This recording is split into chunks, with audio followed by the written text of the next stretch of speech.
The doors to Mercy General's emergency room exploded inward at 2:47 a.m., and what rolled through wasn't a patient, it was a corpse. Marine Staff Sergeant Dylan Reeves, 26 years old, flatlined 3 minutes ago in the ambulance. No pulse, no breath. Paramedics still pumping his chest out of habit, not hope. The attending physician took one look at the monitor and shook his head. Time of death. Not yet. 2 words. Quiet. Firm. From the back of the room. Every head turned. Lena Cross, night shift trauma nurse, stepped forward. No one saw her coming. She never made noise when she moved. But suddenly she was there, hands already on the Marine's chest, fingers finding the exact intercostal space, and before anyone could stop her, she drove a needle straight into his heart. The room froze. His monitor shrieked, then beeped. Once, twice. A rhythm. The dead man's heart started beating again. And no one, not one person in that room could explain how. Before we go further, I need you to stick with me until the very end of this story. Drop a comment with the city you're watching from. I want to see how far this story can travel. Hit like if you're ready for the truth. Because what happened next? It tore everything apart. Lena pulled the needle out and stepped back before anyone could grab her wrist. The monitor kept beeping. Steady, real, alive. Dr. Marcus Hale, Chief of Emergency Medicine, stood across from her with his mouth half open, still holding the death certificate he'd been about to sign. His face went from shock to confusion to something uglier. Anger. What the hell did you just do? Lena didn't answer. She was already moving, checking the Marine's pupils, adjusting the IV line, her hands sure and fast. Another nurse, Kim, one of the newer ones, backed away from the bed like Lena had just performed a magic trick she didn't want to understand. Cross, Hale barked. I asked you a question. Pericardiocentesis, Lena said without looking up. He had cardiac tamponade. Fluid was compressing the heart. I drained it. That's not a nursing procedure. It is if you want him alive. Hale's jaw tightened. You don't make that call. I do. You called time of death. I called you wrong. The words hung in the air like a slap. 2 other doctors had stopped mid-step, staring. A resident fumbled his clipboard. Kim looked like she wanted to disappear into the floor. Hale's voice dropped. Dangerous. My office. Now. He's not stable yet. I don't care. Now. Lena finally looked up. Her eyes were gray, calm, unreadable. The kind of calm that made people nervous because it didn't break under pressure. 5 minutes, she said. Then I'll come. Hale opened his mouth, then shut it. He turned on his heel and walked out, his white coat snapping behind him like a flag in a storm. Kim edged closer, voice barely a whisper. Lena, what were you thinking? I was thinking he wasn't dead. But you can't just... I did. Kim swallowed and stepped back. Lena finished stabilizing the Marine, checked his vitals one more time, noted the rhythm on the monitor. Strong, consistent, no arrhythmia. She adjusted the oxygen flow, made sure the IV drip was running clean, then peeled off her gloves and tossed them in the bin. The other nurses were still staring. She ignored them. She was used to being stared at. It came with the job, or maybe it came with her. She walked out of the trauma bay, didn't rush, didn't drag her feet either, just moved the way she always did, like she knew exactly where she was going and didn't need permission to get there. The hallway was quieter. Fluorescent lights buzzed overhead. A janitor pushed a mop bucket past her, didn't look up. Somewhere down the corridor, a patient was coughing. Another monitor beeped. The hospital never really slept. It just changed shifts. Lena took the stairs 3 floors up. Her legs didn't ache. She could have run them and not felt a thing. She'd run worse, climbed worse, bled worse. Hale's office was tucked behind administration where the hospital kept its uncomfortable conversations. She knocked once and walked in. Hale was standing behind his desk, arms crossed. His face was red. Sit. I'm fine standing. That wasn't a request. Lena sat, slowly, like she was doing him a favor. Hale leaned forward, palms flat on the desk. Do you have any idea what you just did down there? Saved a man's life. You performed a procedure outside your scope of practice. You bypassed protocol. You ignored a physician's directive, and you did it in front of half the ER staff. And he's breathing. Hale slammed his hand on the desk. Not loud, just enough to make a point. This isn't about outcomes, Cross. This is about order. We have rules. We have a chain of command. You don't get to play cowboy just because you think you know better. I don't think. I knew. You're a nurse. The word came out like an insult. Lena didn't flinch. Yeah, she said quietly. I am. Hale straightened, smoothing his coat like he was trying to smooth his temper. You're suspended, effective immediately. 2 weeks, unpaid. And if you ever pull a stunt like that again, you're done here. Understand? Lena stood. Understood. She turned to leave. One more thing. She stopped, hand on the door. Hale's voice was colder now, almost curious. Where did you learn to do that? Lena didn't turn around. Nursing school. Bullshit. She walked out. But the suspension didn't bother her. Lena had been suspended before. Different hospital, different name, different reason. It was always the same. Do the job too well and someone gets scared. She went home, showered, made coffee, and sat by the window watching the sun come up over the city. Portland stretched out below her, gray and wet and waking up slow. Her apartment was small, clean, almost empty. No pictures on the walls, no clutter. Just a couch, a table, a bed in the other room. The kind of place someone lives in when they don't plan on staying. Her phone buzzed. A text from Kim. Marine's stable. Doctors are freaking out. What did you do? Lena didn't reply. She set the phone down and closed her eyes. Tried to let the quiet in. But quiet never stayed long. It never had. Her mind drifted back. Not on purpose. It just did. A different ER. A different time. Sand in her boots and blood on her hands and the sound of rotors overhead. Voices shouting in languages she understood and some she didn't. A soldier on the table, gut shot, dying faster than she could work. She didn't have the tools, didn't have the time, but she had her hands, and she used them. She pulled them back. She always pulled them back. Until the day she couldn't. Lena opened her eyes. The sun was higher now. The coffee was cold. She dumped it in the sink and poured another cup. Her phone buzzed again. She almost didn't answer, but something made her look. Unknown number. She stared at it for a moment, then picked up. Yeah. This is Captain Briggs, USMC. I'm calling about Staff Sergeant Reeves. Lena sat up straighter. Is he okay? He's awake, talking, asking for someone. His family? No, you. Lena frowned. He doesn't know me. He says he does. Says you saved his life, and he says... Briggs paused. He says you told him something. Before he went under. Something only one person would know. Lena's chest tightened. I didn't say anything. He's asking for Ghost. The coffee shop went quiet. Or maybe it didn't.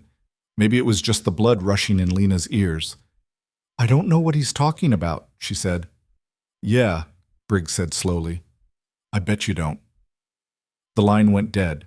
Lena sat there, phone still pressed to her ear, heart beating just a little too fast. Ghost. She hadn't heard that name in 4 years. Hadn't let herself think it. It belonged to someone else. Someone who didn't exist anymore. Someone who was supposed to be dead. She set the phone down, stood, paced. The apartment felt smaller, the walls closer. She grabbed her coat and walked out. She didn't go to the hospital. She stayed away. But 3 days into her suspension, Hale called her himself. You need to come in. I'm suspended. Not anymore. We have a situation. What kind of situation? The kind where people are dying and I don't have enough hands. Get here. Now. Lena hung up and grabbed her coat. The ER was a war zone. Stretchers everywhere. Blood on the floor. Nurses running, doctors shouting, monitors screaming. Lena walked in and immediately clocked the problem. Mass casualty event. Gunshot wounds. At least 7 victims. Maybe more in the ambulance bay. Hale saw her and pointed. Trauma 3. GSW to the chest. He's crashing. Lena didn't ask questions. She moved. The patient was young, maybe 19, pale, bleeding out fast. Two residents were standing over him, arguing about whether to intubate or crack his chest. Lena pushed between them, gloved up, and went to work. Tension pneumothorax, she said. Left side. I need a 14-gauge needle. One of the residents blinked. We should wait for... Lena didn't wait. She grabbed the needle herself, found the second intercostal space, and drove it in. There was a hiss of air, immediate decompression. The patient gasped. His sats started climbing. The resident stared.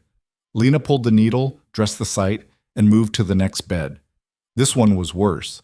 Abdominal GSW. Open bleeding. The surgeon on call was still scrubbing in.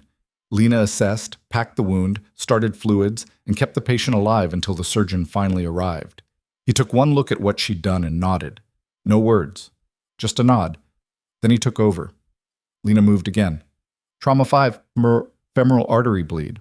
The nurse working it was fresh out of school, hands shaking, trying to apply pressure but losing ground. Lena stepped in, didn't say a word, just took over.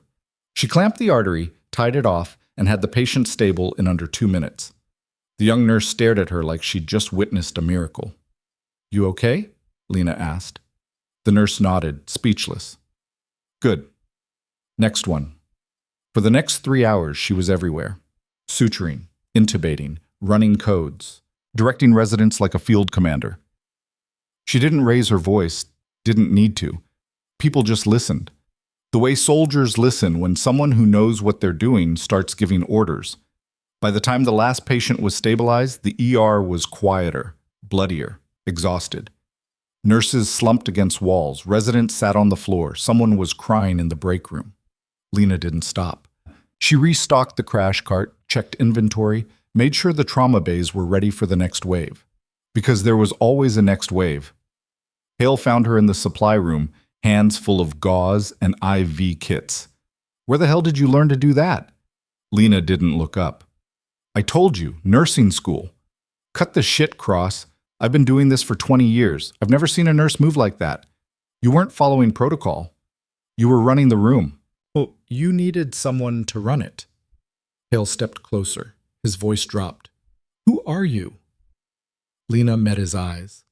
A nurse. No, you're not. Before she could answer, an alarm went off. Loud, urgent. Overhead PA crackled. Code Blue, Trauma 2. Code Blue, Trauma 2. They both ran.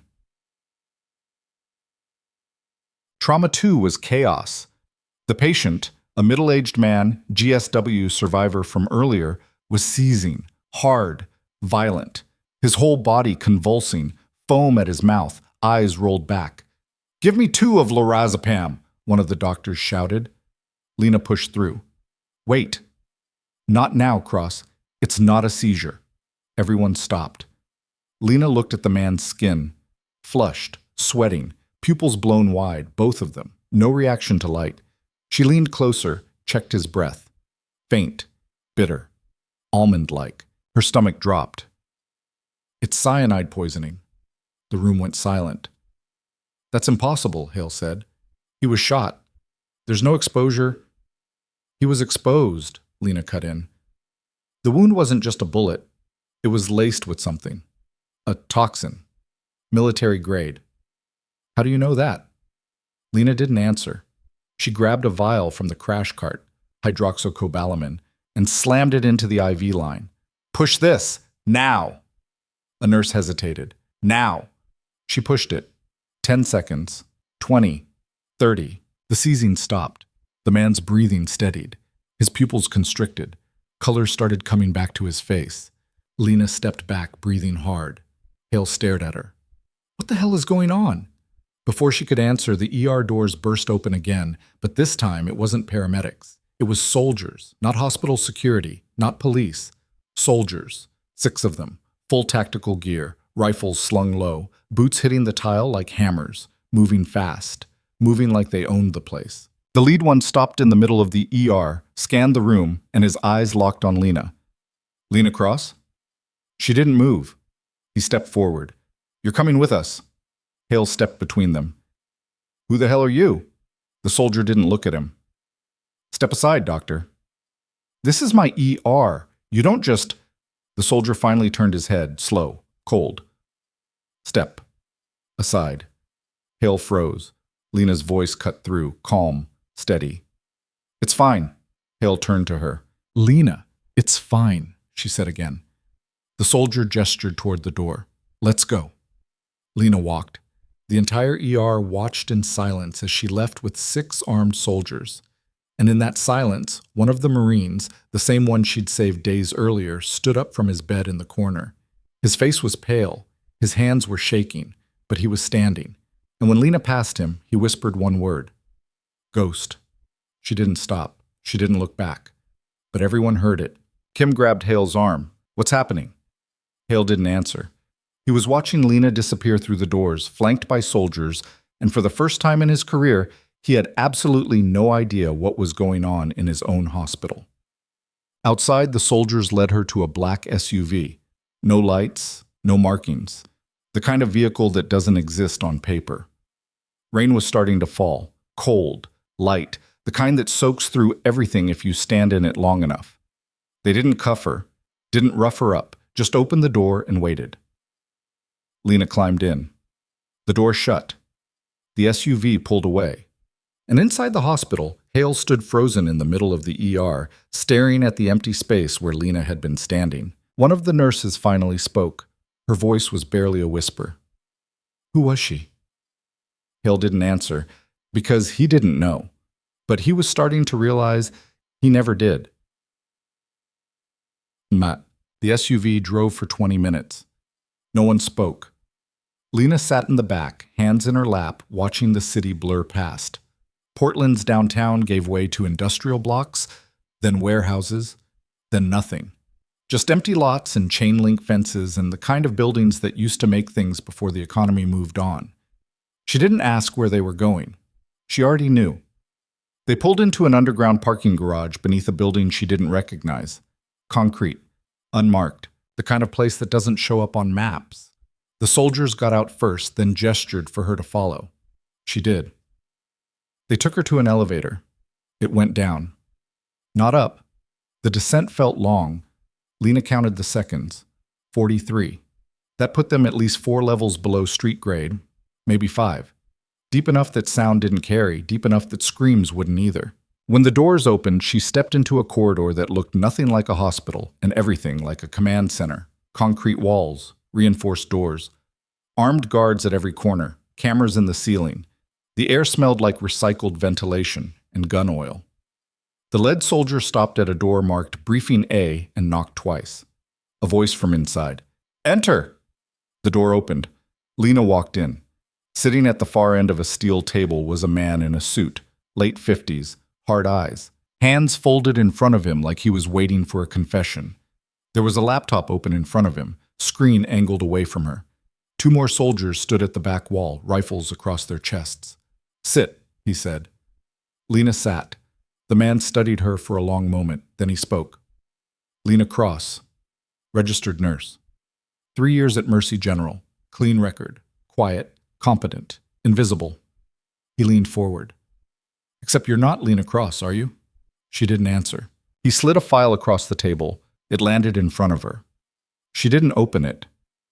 Your real name is Dr. Elena Novak, former combat surgeon, Special Operations Medical Unit, deployed to classified zones for 8 years, expert in battlefield trauma, chemical exposure, and close quarters medical intervention, declared KYA 4 years ago in an operation that officially never happened. He paused. But here you are? Lena's expression didn't change. The man smiled. Not warmly.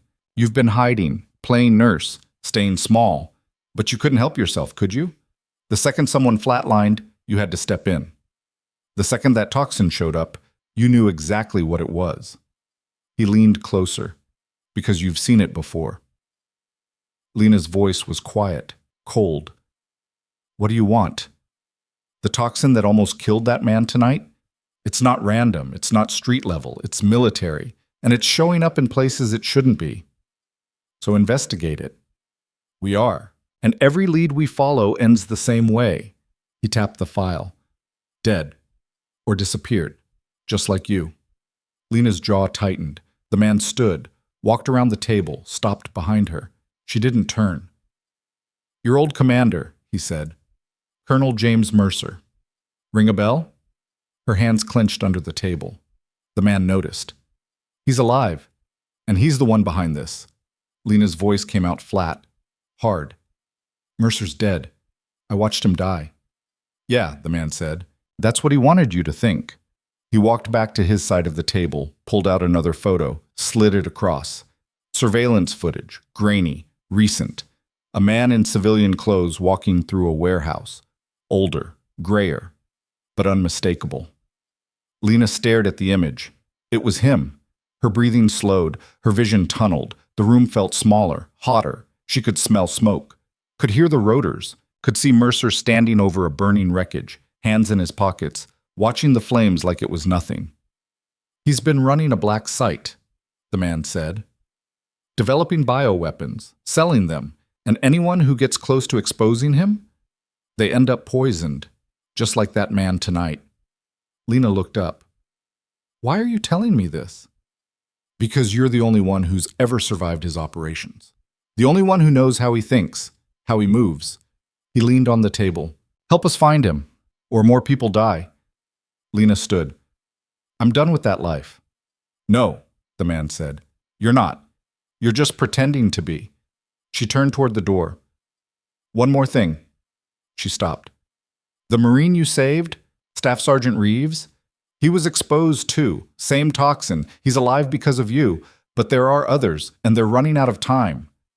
Lena's hand was on the door handle. The man's voice softened, just a fraction. You can walk away, but you know what happens if you do. Lena stood there for a long moment. Then she opened the door and walked out. Back at the hospital, Hale was still in his office. It was past midnight. He hadn't gone home. He was staring at Lena's personnel file on his computer screen. 3 years. Spotless record. No disciplinary issues, no red flags, but also no history before that. No previous employment, no references, no school transcripts that checked out when he dug deeper. Nothing.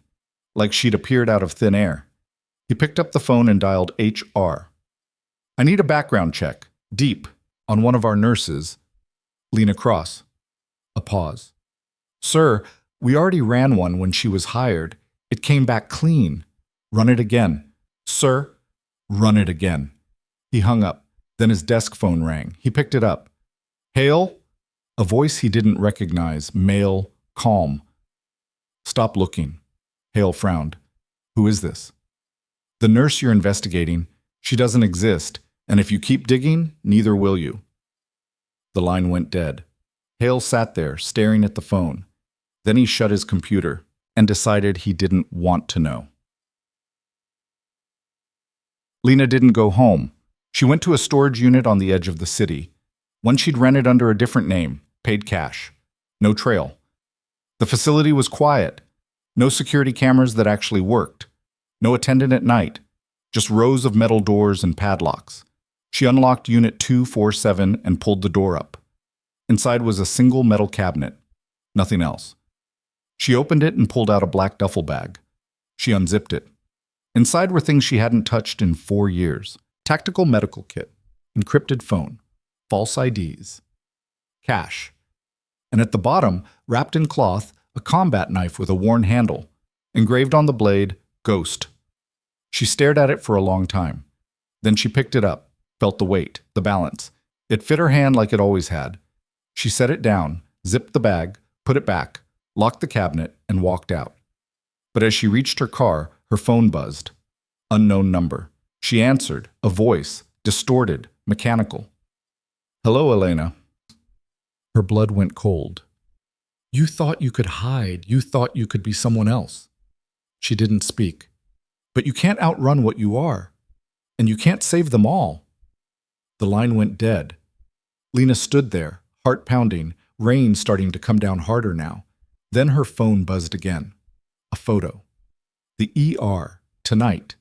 The man she'd saved. And standing behind him, barely visible in the background, blurred but unmistakable, was a figure in the shadows. Watching. Waiting. Someone had been there.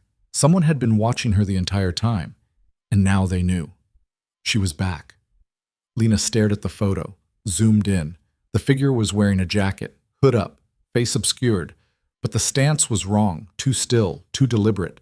This wasn't a bystander. This was someone trained, someone who knew how to disappear into a crowd and never be seen unless they wanted to be. She deleted the photo, deleted the message. Then she took the battery out of her phone and threw it in a dumpster 2 blocks away.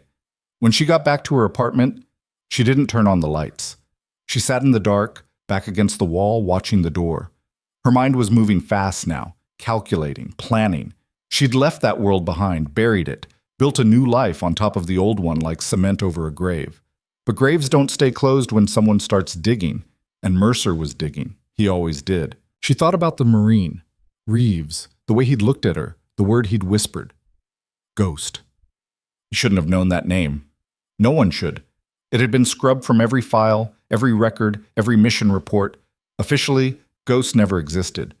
But soldiers talk, especially the ones who survive. And Reeves had survived because of her, just like the others. She closed her eyes, let the memories come. She didn't fight them anymore. There was no point. Afghanistan, Syria, places that didn't have names on the maps she saw. Forward operating bases. Field hospitals that weren't hospitals at all, just tents and tables and blood-soaked sand. She'd operated in the dark. By headlamp. By feel. Pulled bullets out of chests with her fingers because there was no time for scalpels. Tied off arteries with whatever she could find. Dental floss once. Shoelaces another time. She saved 37 men in one night. 37. The brass called it a miracle. Mercer called it an asset. And then he started using her differently. Not just to save, to extract, to interrogate, to do things that didn't get written down. She did them. Because she thought it mattered. Because she thought they were the good guys. Until the night she realized they weren't. The night everything burned. The night Mercer died. Except he didn't. Lena opened her eyes. The apartment was still dark, still quiet. But she wasn't alone anymore. She could feel it. The weight of the past pressing in. The weight of what was coming next. Her phone, new one, burner, bought an hour ago, buzzed on the table. She picked it up. Text from the man in the suit. No name, just a number. We found another victim. Same toxin, still alive, barely. Location attached. You have 2 hours. Below it, an address. Industrial District, East Side. Lena stared at the message. Then she stood, grabbed her coat, and walked out the door. Because she'd tried walking away, and it didn't work. It never did. The address led her to a warehouse. Abandoned. Or it looked abandoned. Broken windows, graffiti on the walls, but there were fresh tire tracks in the gravel, and a light on inside. Faint. Flickering. Lena parked a block away and approached on foot, quiet, low. She'd done this 1,000 times. Her body remembered even if her mind wanted to forget. The side door was unlocked. She pushed it open, slipped inside. The warehouse was huge, empty, except for a makeshift medical station in the center. Folding table, portable lights, IV stand, and on the table, a man. Unconscious, breathing shallow, skin pale, sweating. Lena moved closer. 2 soldiers stood nearby. Same unit as before. They nodded when they saw her. Didn't speak. She checked the man's vitals, pulse weak, pupils blown, same symptoms as before. Cyanide. But this time, he'd been exposed longer. His system was shutting down. How long? She asked. Found him an hour ago, one of the soldiers said. Medic tried hydroxycobalamin. Didn't work. Lena frowned. How much did you give him? Standard dose, 5 grams. Not enough. He needs 10, maybe 15. We don't have that much. Lena looked at the man. His breathing was getting worse. She didn't have time to argue. She grabbed her kit. She'd brought it from the storage unit just in case, and pulled out a syringe. What is that? The soldier asked. Something that'll either save him or kill him faster. She didn't wait for permission. She injected it directly into his IV line. 30 seconds. A minute. The man gasped. His eyes shot open. He convulsed once, hard, then went still. The monitor beeped. Steady. His breathing evened out. Color started returning. The soldier stared. Lena packed up her kit. He'll need fluids. Keep him on oxygen. and get him to a real hospital in the next 6 hours or he's dead anyway. What did you give him? Trade secret. She turned to leave. Wait. She stopped. The soldier pulled out a tablet, showed her a photo. Recognize him? It was another man, younger. Military ID photo, name redacted. Should I? He was part of Mercer's unit, same as Reeves. He's missing. We think he's next. Lena looked at the photo. She didn't recognize the face, but she recognized the look. The same one they all had. The ones who'd been through something they couldn't talk about. Where was he last seen? Seattle, 3 days ago. Then he's already dead. We don't know that. I do. Mercer doesn't leave loose ends. She handed the tablet back and walked out. Uni. She was halfway to her car when she heard footsteps. Fast. Heavy. Running. She turned. A man. 40s. Scruffy. Wild eyes. Gun in his hand. He stopped 10 feet away. Raised the gun. You. Lena didn't move. You're Ghost. She stayed silent. I know what you did. I know what you are. Then you know I don't go down easy. He laughed, bitter, broken. I don't want you dead. I want you to suffer. Get in line. He stepped closer. Mercer sends his regards. Lena's eyes narrowed. You work for him. I survived him, just like you. Except I didn't run. I stayed. And I watched. I watched him poison everyone who got in his way. I watched him bury the bodies. And now? He raised the gun higher. Now I'm going to bury you. Lena didn't blink. You won't. Yeah? Why not? Because you're shaking. He was. His hands. His whole body. And because if Mercer wanted me dead, Lena said quietly, he wouldn't send someone like you. The man's face twisted. You don't know. Lena moved fast. Faster than he expected. She closed the distance, grabbed his wrist, twisted. The gun clattered to the ground. She swept his legs, dropped him hard onto the gravel, and had her knee on his chest before he could breathe. Who are you? She asked. He gasped, coughed.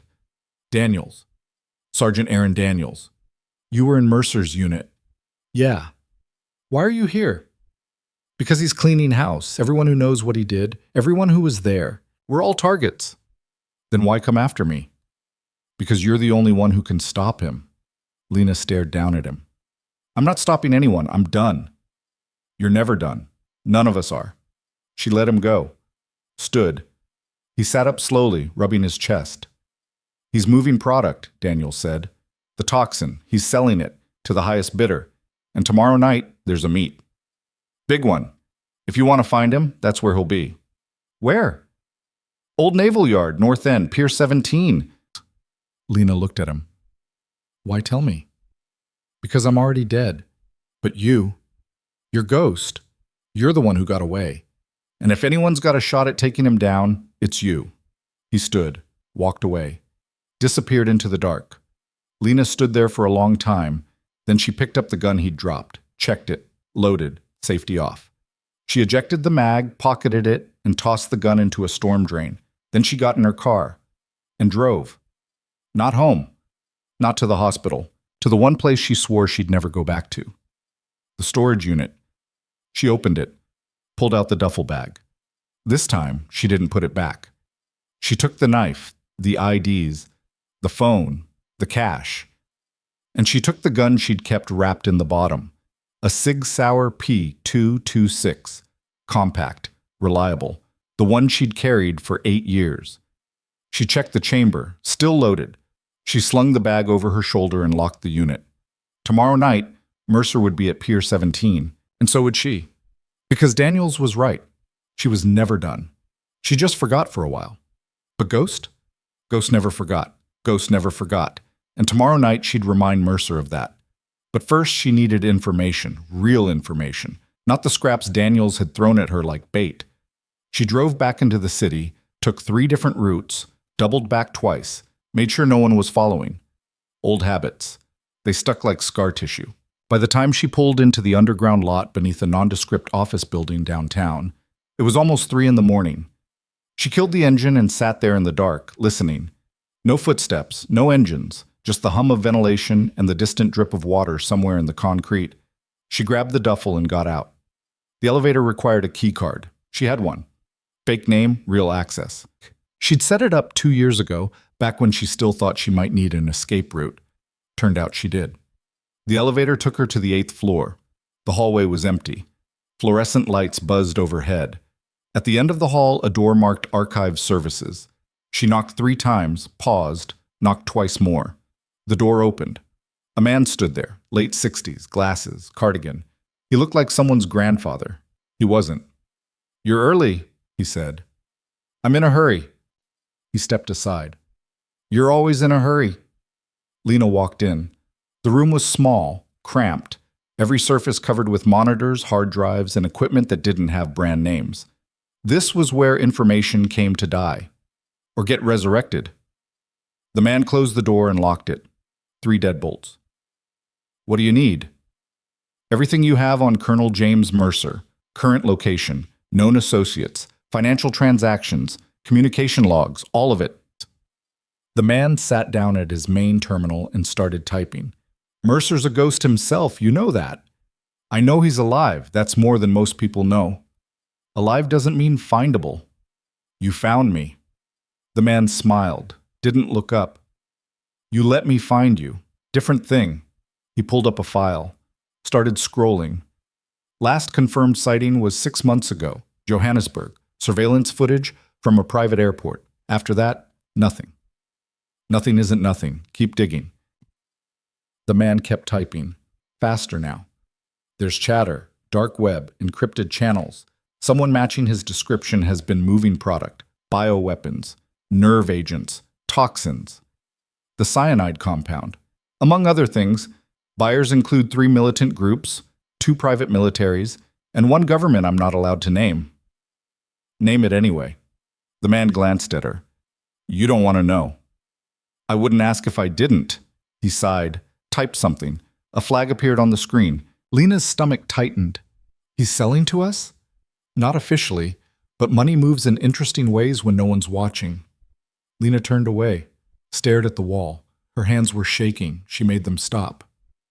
"What about tomorrow night?" she asked. "Pier 17. Naval Yard. Is it real?" The man pulled up another screen. Satellite imagery, thermal scans. "There's activity. 3 vehicles arrived 2 hours ago. Heat signatures indicate at least 8 people inside the main warehouse, armed, waiting for something. Or someone. Could be a setup." "It is a setup. Question is whether I'm the target or just collateral." The man turned in his chair. "You're going anyway." "Yeah." "You need backup?" "I need you to stay here and keep the cameras running. If I don't check in by midnight tomorrow, send everything to the feds. DOJ, Homeland, everyone. And if you do check in, burn it all, like it never existed." The man nodded. "Same as always." Lena picked up the duffel. "One more thing, I need a name. Someone inside Mercer's operation. Someone who might talk." The man hesitated. Then he typed again. A file appeared. Photo of a woman. 30-something. Sharp eyes. Military bearing. Captain Iris Vale, former Army intelligence. Worked with Mercer for 3 years. Went private 6 months ago. Runs security for his shipments. "Where is she now?" "Portland. Your backyard. She's staying at the Commodore Hotel. Room 914. Lena stared at the photo. "She armed?" "Always." "Good." She walked out. The Commodore Hotel was old money trying to look like new money.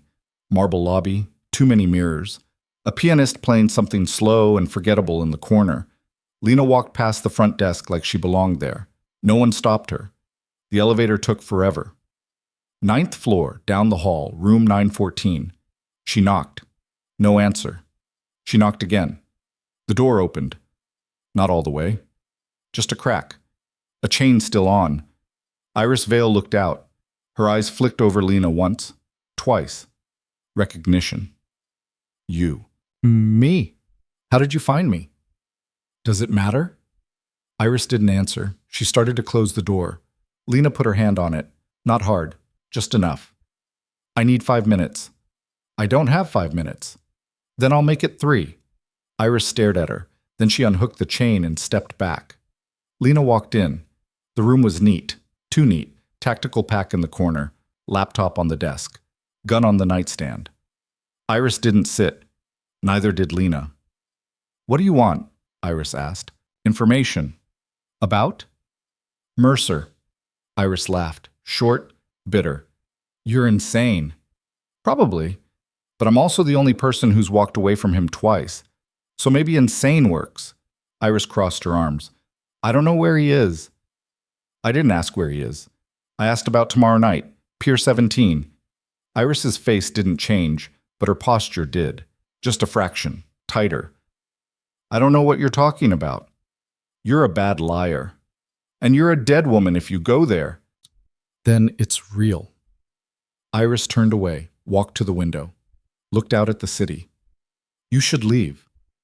"Not until you tell me what's happening tomorrow. What's happening is you're going to get yourself killed, and probably a lot of other people too. I've gotten people killed before. I'll deal with it." Iris turned back. Her eyes were hard. "This isn't a combat zone. This isn't some op you can just muscle through. Mercer's not playing war games anymore. He's building an empire. And the people he's dealing with, they don't negotiate. They don't take prisoners. They burn everything and everyone." "Sounds like my kind of party." "You think this is funny?" "No. I think it's Tuesday." Iris shook her head. "You really are insane. Third time you've said that? You want to go for 4, or you want to tell me what I need to know?" Iris stared at her for a long moment. Then she sighed, walked to the desk, pulled out a folder, tossed it on the bed. "That's everything I have. Routes, schedules, personnel, buyers. It won't be enough." Lena picked up the folder, flipped through it.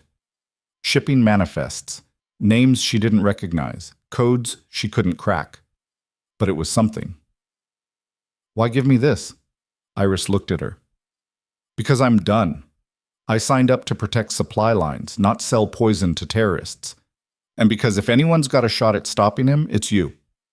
You sound like Daniels." "Daniels is dead." Lena looked up. "What?" "Found him 2 hours ago. Overdose. At least that's what they'll call it." Lena's chest tightened. "Mercer." "Obviously. He told me about Pier 17. Then Mercer wanted you to know, which means it's a trap." "I know.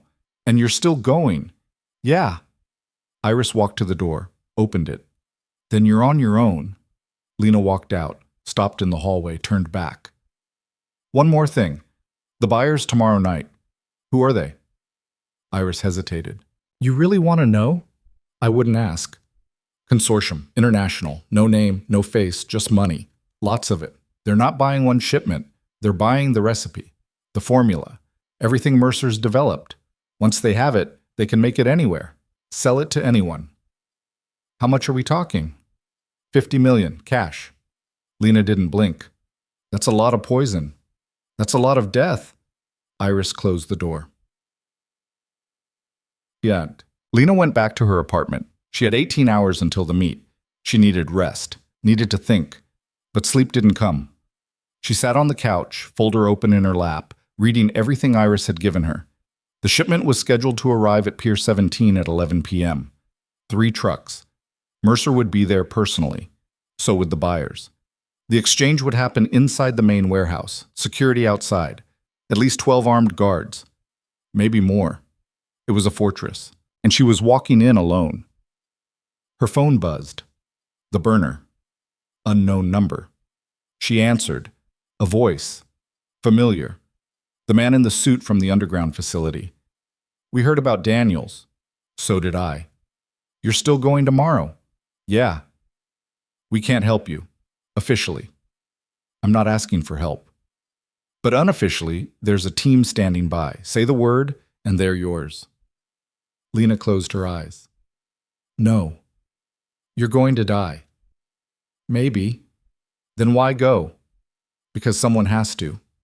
The line went quiet for a moment. Then the man spoke again, softer. "You're not responsible for what Mercer did." "I know." "Then why do you feel like you are?" Lena didn't answer. She hung up. The next day crawled. She went to the hospital.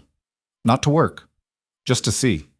She stood outside across the street, watching nurses and doctors come and go, watching the ambulances pull up, watching life and death move through those doors like a tide. Kim walked out, saw her, crossed the street. "You okay?" Kim asked. "Yeah." "You sure? You look—" "I'm fine." Kim didn't believe her, but she didn't push. "Hale's been asking about you."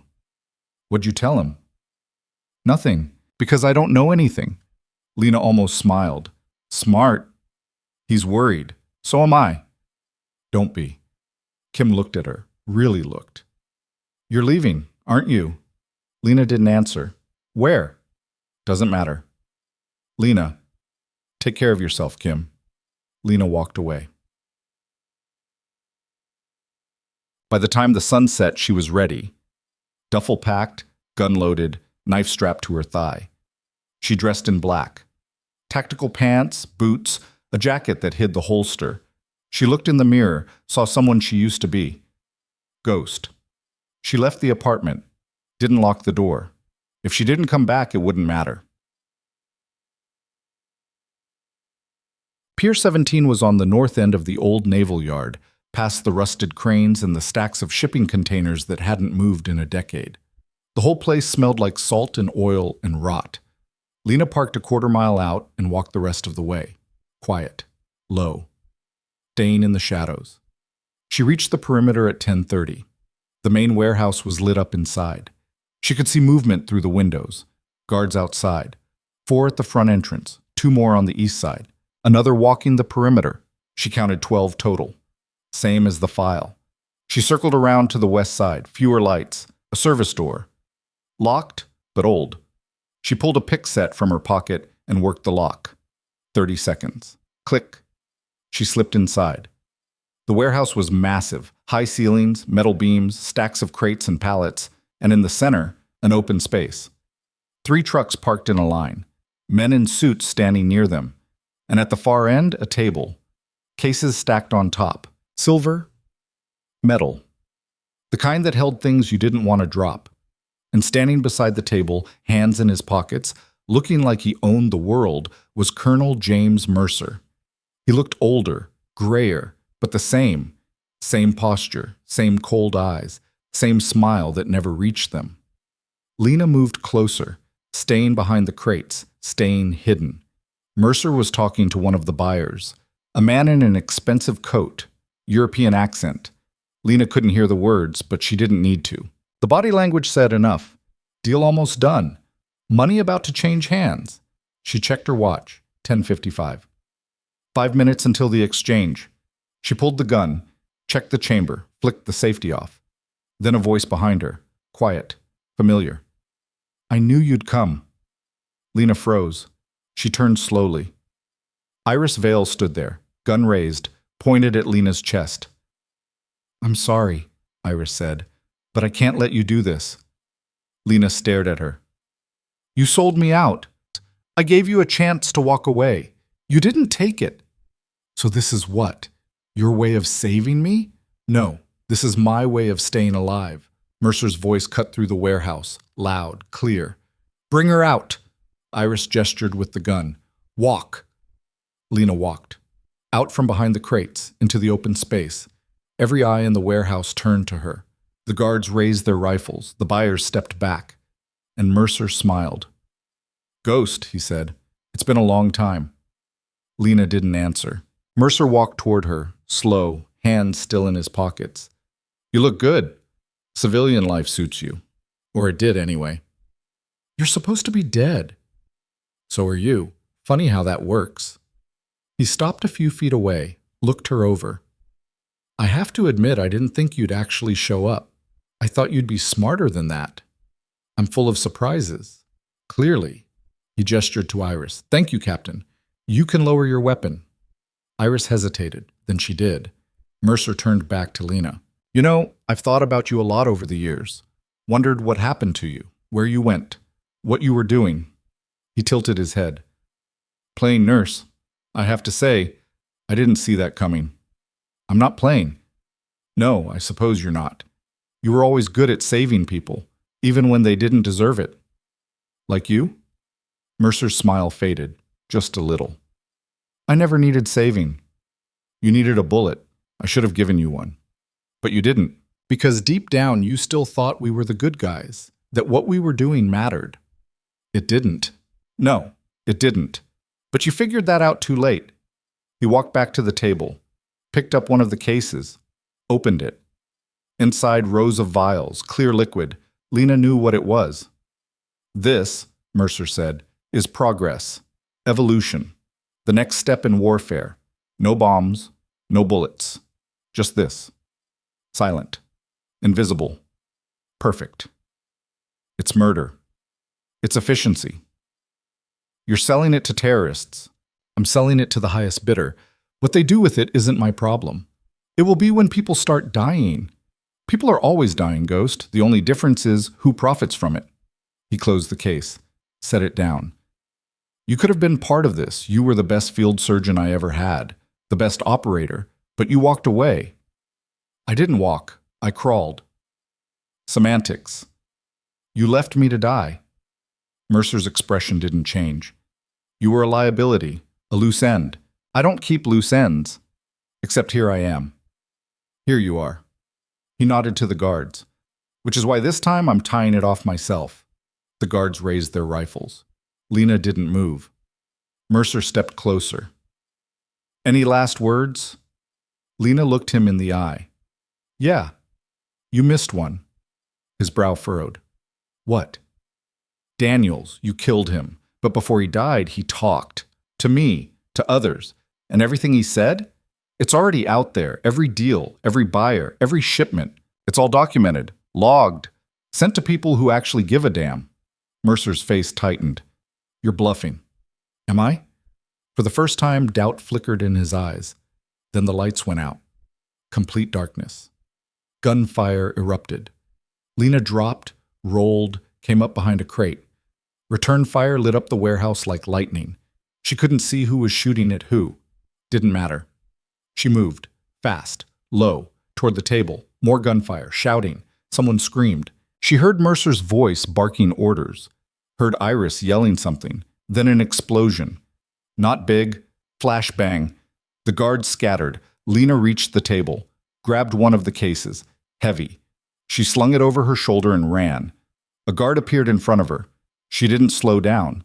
Drove her shoulder into his chest, sent him sprawling, kept moving. The service door. She hit it hard, shoulder first, burst through into the night. Behind her, more gunfire, voices, footsteps. She ran, across the yard, past the containers, into the dark. She didn't stop until she reached her car, threw the case in the back, got in, turned the key. The engine roared. She floored it. In the rearview mirror, the warehouse was chaos. Lights, smoke, people running. She didn't look back. She drove. Fast. Out of the yard. Onto the highway. Into the city. Her phone buzzed. The burner. She answered. The man in the suit. You're alive. For now. The team moved in when the shooting started. They're securing the site. What about Mercer? Silence. What about Mercer? He's gone. So is Iris, and half the product. Lena slammed the steering wheel. Damn it! But we got the buyers, all three of them, and enough evidence to bury a dozen operations. That's not enough. It's something. Lena hung up. She drove for another 20 minutes, then pulled into an empty lot. Killed the engine. Sat there in the dark. Her hands were shaking. She opened the case in the back seat. Looked at the vials. Enough poison to kill a city. She closed it, locked it, and got out of the car. She called the man in the suit back.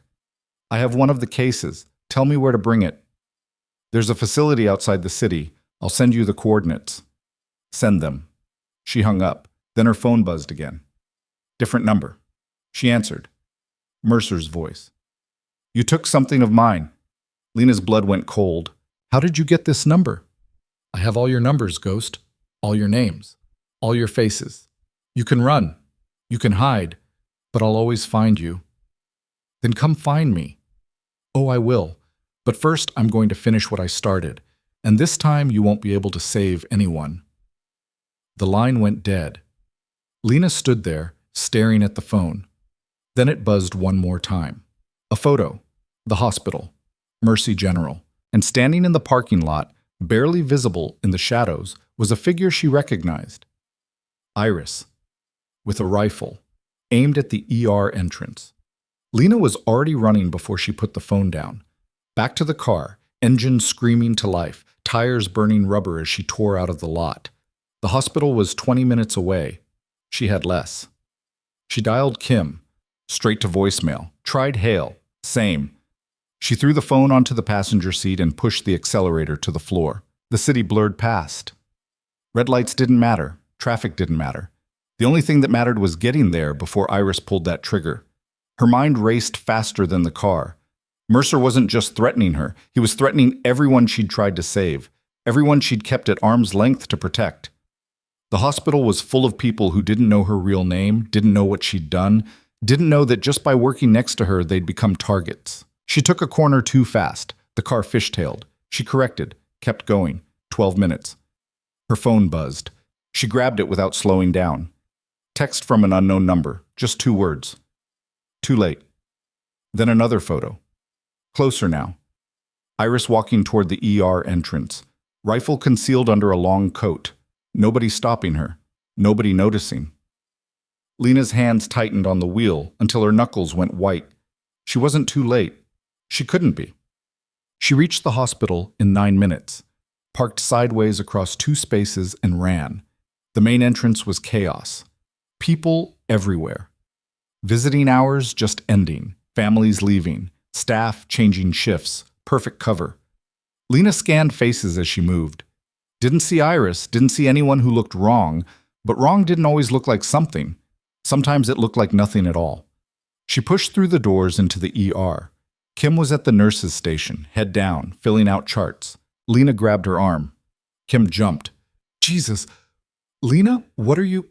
Where's Hale? His office, I think. Why? What's going on?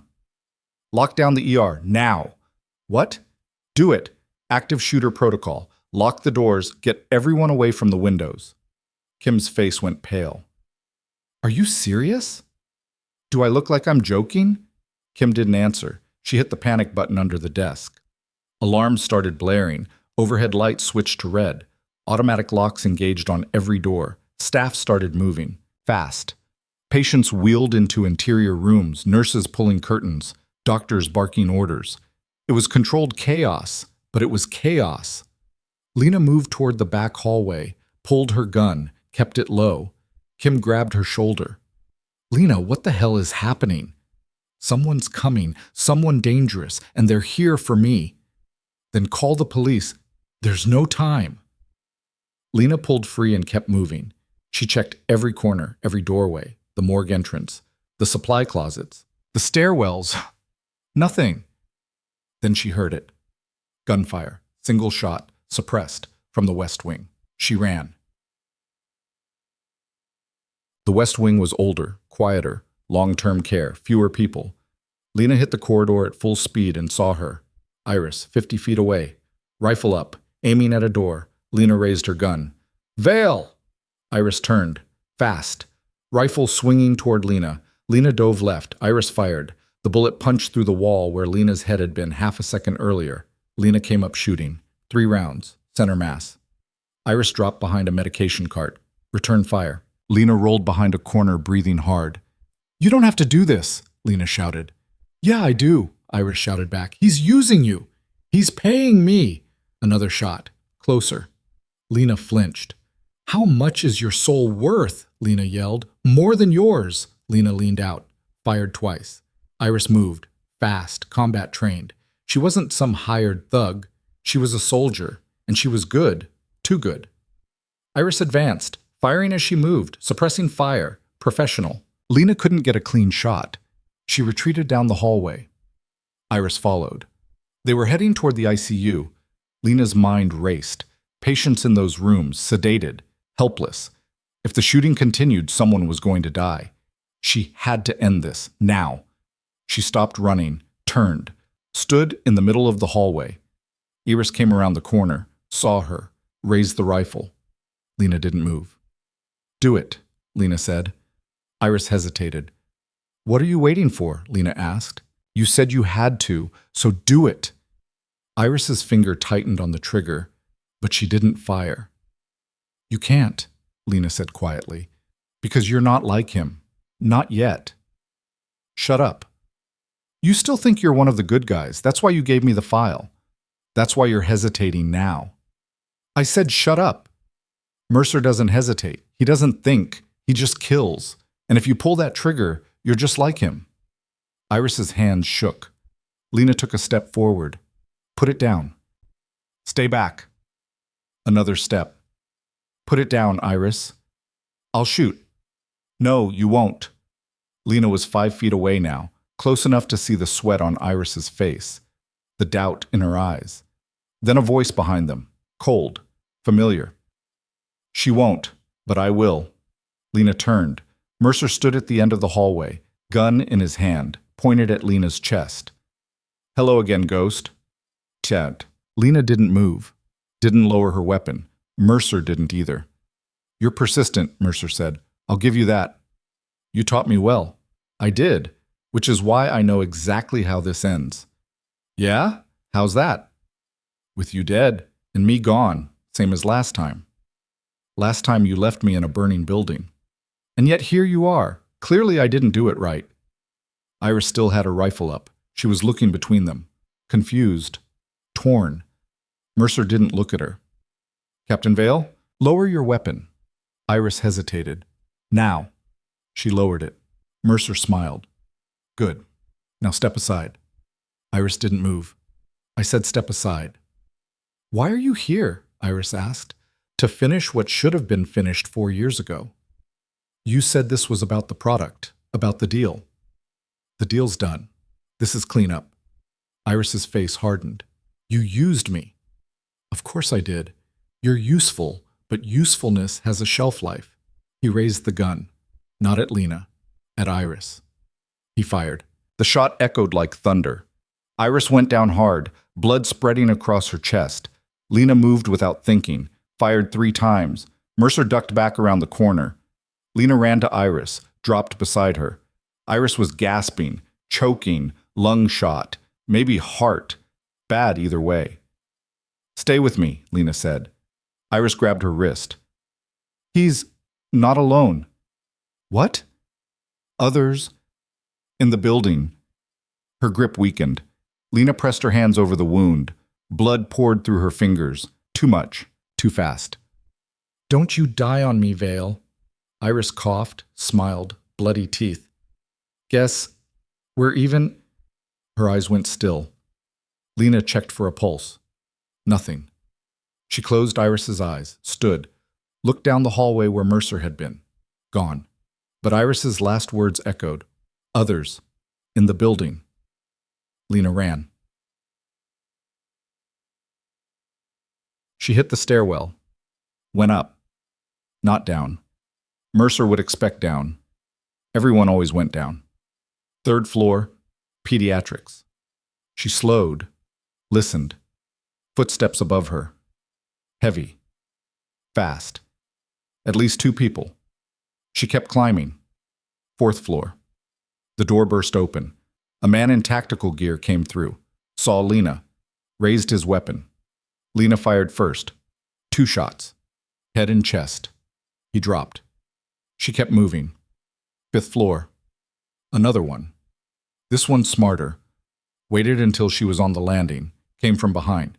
Lena heard him. Spun. He grabbed her wrist. Slammed it against the railing. Her gun clattered down the stairs. He swung. She ducked. Drove her elbow into his ribs. He grunted. Didn't let go. They grappled. He was bigger, stronger. But she was faster. She hooked his leg, twisted, sent him off balance. He fell backward, slammed into the concrete. She followed him down, knee to his throat. He struggled. She pressed harder. He stopped. She grabbed his rifle, checked the mag. Half full. Good enough. She kept climbing. The 6th floor. Administration. Empty. Dark. She moved through the hallways like a shadow. Every door closed, every office dark. Then she heard voices. 2 men, talking low. She followed the sound. Conference room. Door cracked open. She peered through. 3 men inside. Tactical gear. Weapons. And in the center of the room, a laptop. Screen facing them. And on the screen, a live feed. The ER. Lena's stomach dropped. One of the men spoke into a radio. Target's not on the ground floor. She's mobile. A voice crackled back. Mercer. Then find her. What about the backup plan? Initiate it. One of the men pulled something from his pack. A brick. Wires. Detonator. C4. Lena's blood went cold. They were going to blow the ER. She didn't think. She kicked the door open. Rifle up. Don't move. All 3 turned, reached for their weapons. She fired. Once, twice, 3 times. 2 went down. The 3rd dove behind the table, returned fire. Lena dropped, rolled, came up shooting. He went down. She ran to the laptop, looked at the feed. The ER was still on lockdown. People inside. Safe for now. But for how long? She grabbed the brick of C4, started pulling wires. Her hands were steady. She'd done this before. Diffused bombs in the field, under fire, under pressure. This was just another bomb. She disconnected the detonator, set it aside. The brick was inert now, but there was more than one. She looked at the laptop again, switched cameras, found another feed.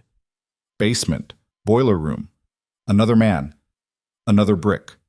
Already wired, already counting down. Timer. 3:47. 3 minutes. Lena grabbed the rifle and ran. On. She hit the basement in under a minute. The boiler room was at the far end. Hot, loud, pipes hissing, machinery clanging. She found him, standing over the bomb, watching the timer. He saw her, smiled. You're too late. Step away. No. I'll shoot. Go ahead. Bullet hits this, we all die. Lena lowered the rifle. Then we talk. Nothing to talk about. Mercer's not paying you enough to die. He's paying me enough to retire. Can't retire if you're dead. The man shrugged. Everyone dies eventually. Timer, 2:18. Lena stepped closer, hands up, non-threatening. What's your name? Why? Because I want to know who I'm talking to. The man hesitated. Grant? Okay, Grant, I'm Lena, and I know you don't want to do this. You don't know anything about me. I know you're scared. I know Mercer has something on you, family maybe, or debt, or something worse, and I know he told you this was the only way.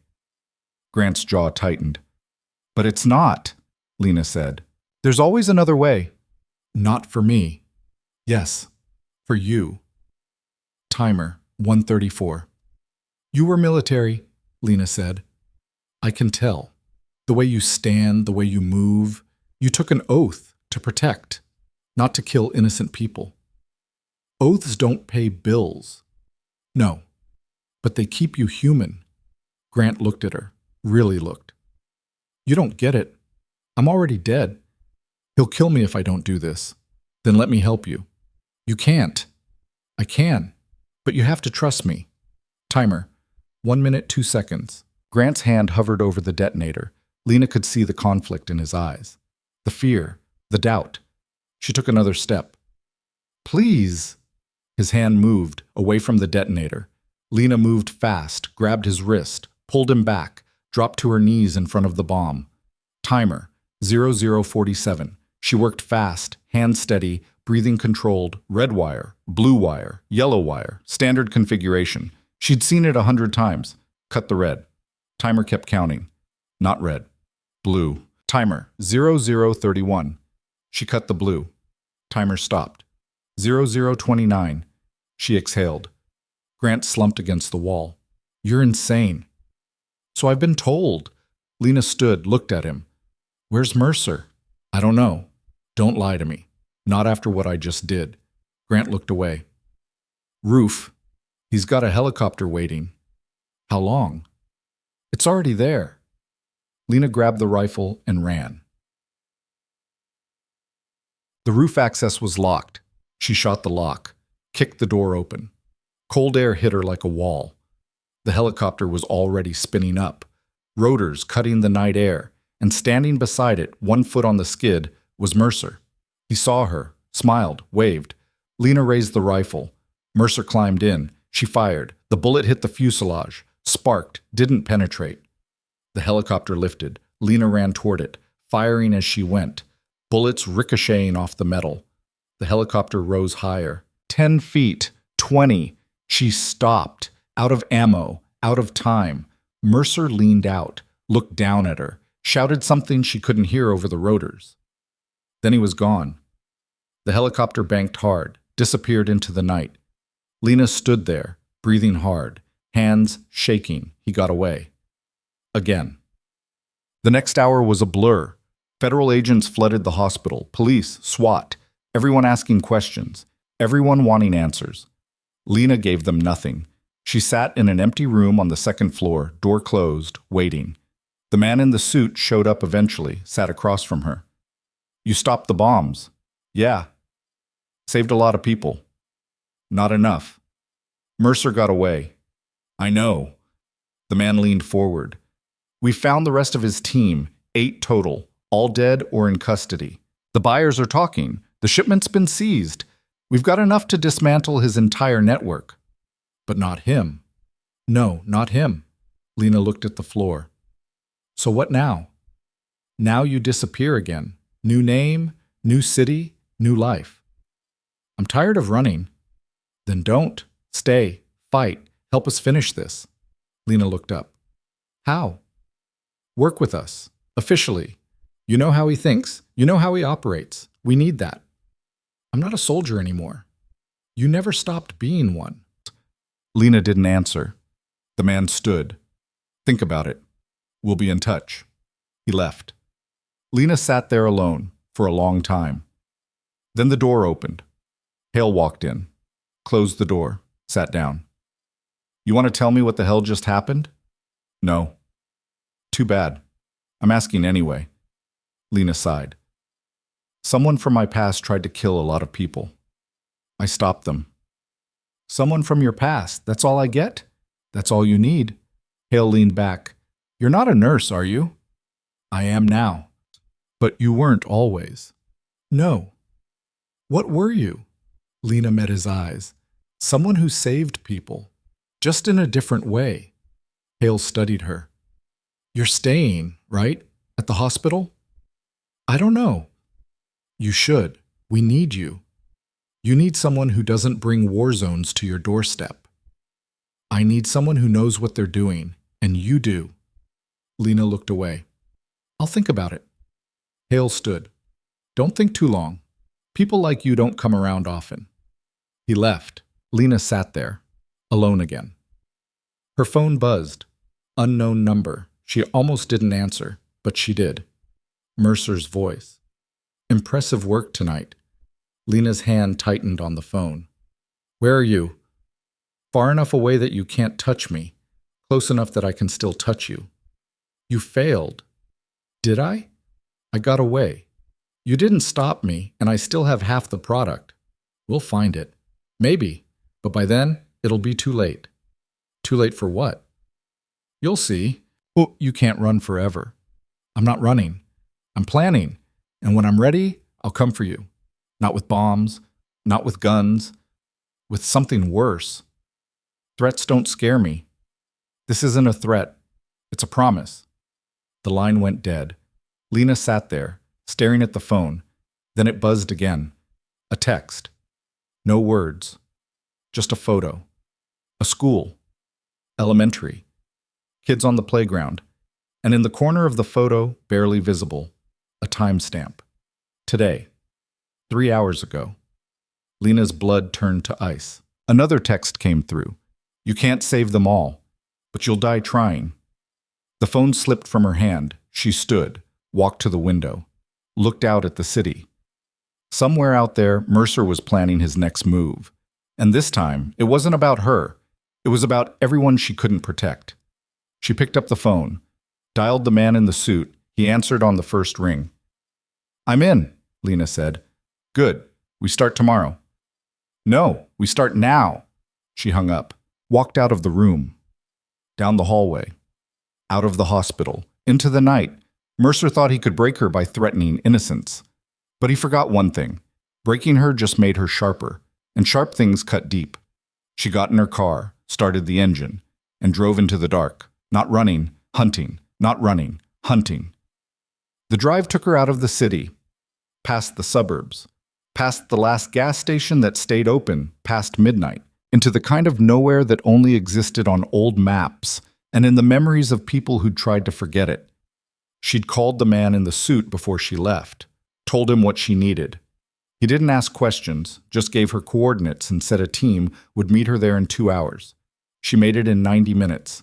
The facility was off-grid, no signs, no lights, just a chain-link fence and a guard shack that looked abandoned but wasn't. She pulled up, rolled down her window. A guard stepped out, young, armed. He scanned her face with a handheld device. Cross? Yeah. They're waiting. The gate opened. She drove through. Inside, the facility looked like a warehouse but felt like a bunker. Concrete walls, reinforced doors, the kind of place where secrets went to live or die. The man in the suit was standing in the main room when she walked in. He wasn't alone. A team of 6 operators stood behind him, tactical gear. No insignia, no names. You made good time, the man said. You said we start now. I did. He gestured to a table. Spread across it were files, photos, maps. This is everything we've pulled together in the last 3 hours. Mercer's movements, financial transactions, communication intercepts. Lena stepped closer, studied the map. Red dots marking locations, lines connecting them. He's been busy, she said. Very. We traced the helicopter. It landed at a private airstrip 40 miles north. By the time our people got there, he was gone. But he left something behind. The man pulled out a tablet, showed her a photo, a shipping container, door open, empty. That held the remaining product, the man said. Half of what he stole from the meat. It's gone now. Where? We don't know, but we found this. He swiped to another photo, a scrap of paper, handwritten note, just 3 words. Cascade Protocol. Active. Lena's stomach tightened. What's Cascade Protocol? We were hoping you'd know. She shook her head. Never heard of it. One of the operators stepped forward, older, hard face.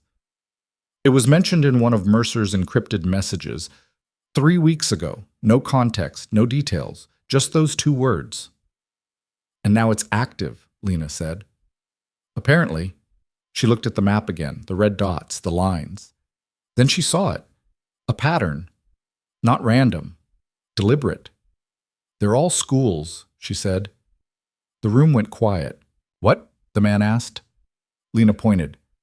This one, elementary. This one, middle school. This one, high school. He's targeting schools. The man's face went pale. Jesus Christ. How many? Lena asked. 6, that we know of. When? We don't know. Lena grabbed the tablet, zoomed in on the locations. Portland, Seattle, San Francisco, Los Angeles, Phoenix, Denver. These are all within driving distance of each other, she said. He's not flying, he's moving by ground, which means he's still in range. We've got alerts out, the man said. Every law enforcement agency in 6 states. But if we don't know when, then we find him first. One of the operators spoke up. How? He's a ghost. No credit cards, no phone, no trail. Lena looked at the man in the suit. He's got help. He always does. People, resources. Someone's feeding him information. Someone's moving the product. Find them, and we find him. The man nodded. We've been working that angle. Cross-referencing known associates. Financial records, supply chains. And? We've got one name, Captain Sarah Lyman, former logistics officer. Worked with Mercer in Afghanistan. Disappeared 2 years ago. Resurfaced 6 months ago in Seattle. Lena felt a click in her mind. She's the connection. She's moving the product for him. We think so, but we don't know where she is. I do. Everyone looked at her. If she's logistics, she needs a hub, somewhere central, somewhere she can coordinate shipments without drawing attention. Lena pointed to the map. Seattle. It's the midpoint between all these locations, and it's got port access, rail access, everything she'd need. The man pulled out his phone, started typing. I'll get eyes on Seattle, every warehouse, every storage facility. Don't, Lena said. He looked up. Why not? Because if you flood the zone, she'll disappear, and so will Mercer. We need to be surgical, quiet, one team, one target. The man hesitated. Then he nodded. Okay, your running point. Good. I need 2 of your best. No one else. The older operator stepped forward. I'm going. Another one joined him, younger, leaner. Me too. Lena looked at them. Names? Shaw, the older one said. Briggs, the younger one said. Lena nodded. We leave in 10. Got it. They took an unmarked SUV. Shaw drove. Briggs rode shotgun. Lena sat in the back, studying the files on the tablet. Sarah Lyman, 42. 15 years in the Army, specialized in supply chain management, decorated, respected. Then something happened. She requested discharge, disappeared, no forwarding address, no contact. What do we know about her after she left? Lena asked. Shaw glanced in the rear view. Not much. She went off the grid, paid cash for everything, no digital footprint, until 6 months ago. Yeah, she bought a property in Seattle, warehouse district, under a shell company. That's our target. They drove in silence for a while. The city lights faded behind them. The highway stretched ahead, dark and empty. Briggs spoke up. You really think he's going after kids? I know he is, Lena said. Why? Because it's effective. You want to destabilize a country? Don't hit the government. Hit the schools. Hit the families. Make people terrified to send their kids outside. That's how you break a society. Shaw's jaw tightened. He's a monster. He's a strategist, and that makes him worse. They reached Seattle just before dawn. The warehouse district was industrial. Empty streets, rusted fences, buildings that hadn't seen maintenance in a decade. Shaw parked 2 blocks out. They geared up, suppressed sidearms, body armor, comms. Lena checked her weapon. We go in quiet. No alarms. No gunfire unless absolutely necessary. And if we find Lyman? Briggs asked. We take her alive. And if she doesn't want to come alive? Lena looked at him. Then we make her want to. They moved through the shadows. The warehouse was at the end of the block. 3 stories. Loading dock in front. Side entrance. No visible security. Too quiet. Lena signaled. Shaw went left. Briggs went right. She took the middle. The side door was unlocked. She pushed it open, slipped inside. Dark. Cold. The smell of oil and dust. She moved through the corridor, weapon up, scanning every corner. A sound, faint, mechanical, coming from below. She found stairs, descended.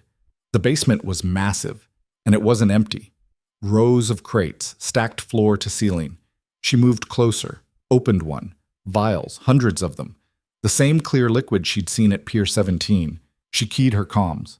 I got the product, basement level. Stand by. Shaw's voice crackled back. Copy. We're coming to you.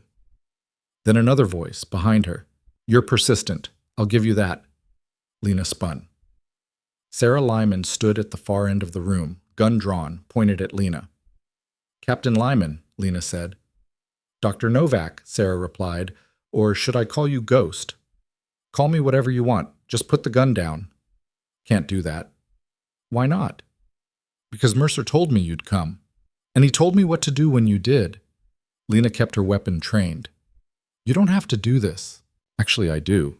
He's using you, just like he used Iris, just like he uses everyone. I know. Then why? Sarah smiled, sad, bitter. Because he has my daughter. Lena's chest tightened. What? She's 8 years old, and he has her, and if I don't do exactly what he says, she dies. Where is she? I don't know. He moves her every day. Different locations, different people watching her. I haven't seen her in 2 months. Lena lowered her weapon, slightly. Let me help you. You can't. I can. But you have to trust me. Trust? Sarah laughed. Hollow. I trusted him. I trusted the army. I trusted the system. And look where it got me. I'm not the system. No, you're just another soldier following orders. I'm not following anyone's orders. I'm trying to stop people from dying.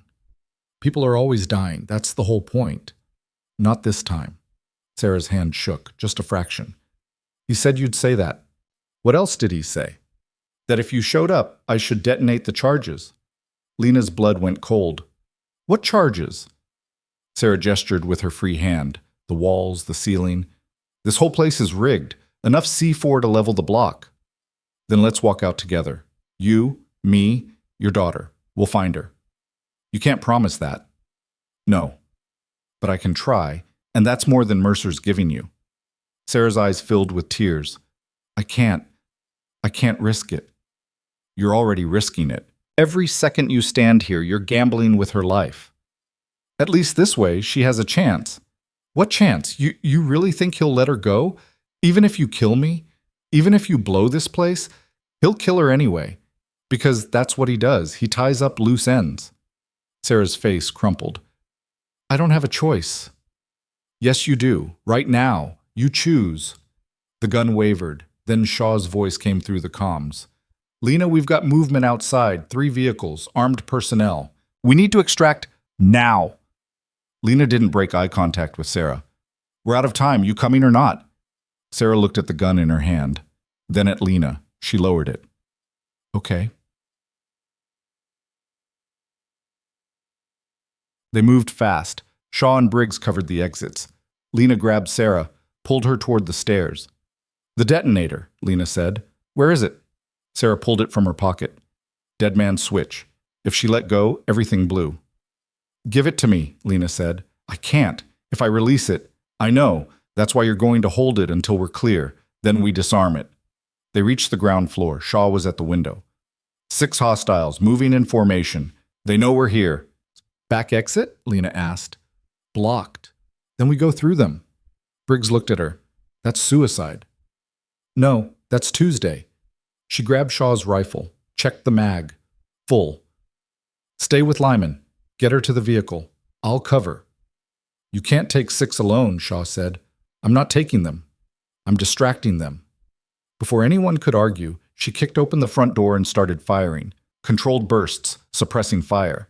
The hostiles scattered. Returned fire. Lena ducked behind a concrete pillar. Fired again. One went down. The others advanced. She moved. Fast. Laterally. Keeping them guessing. She wasn't trying to kill them all. Just keep them busy. Behind her, she heard the SUV engine roar to life. Lena, we're rolling, Shaw shouted over comms. Go!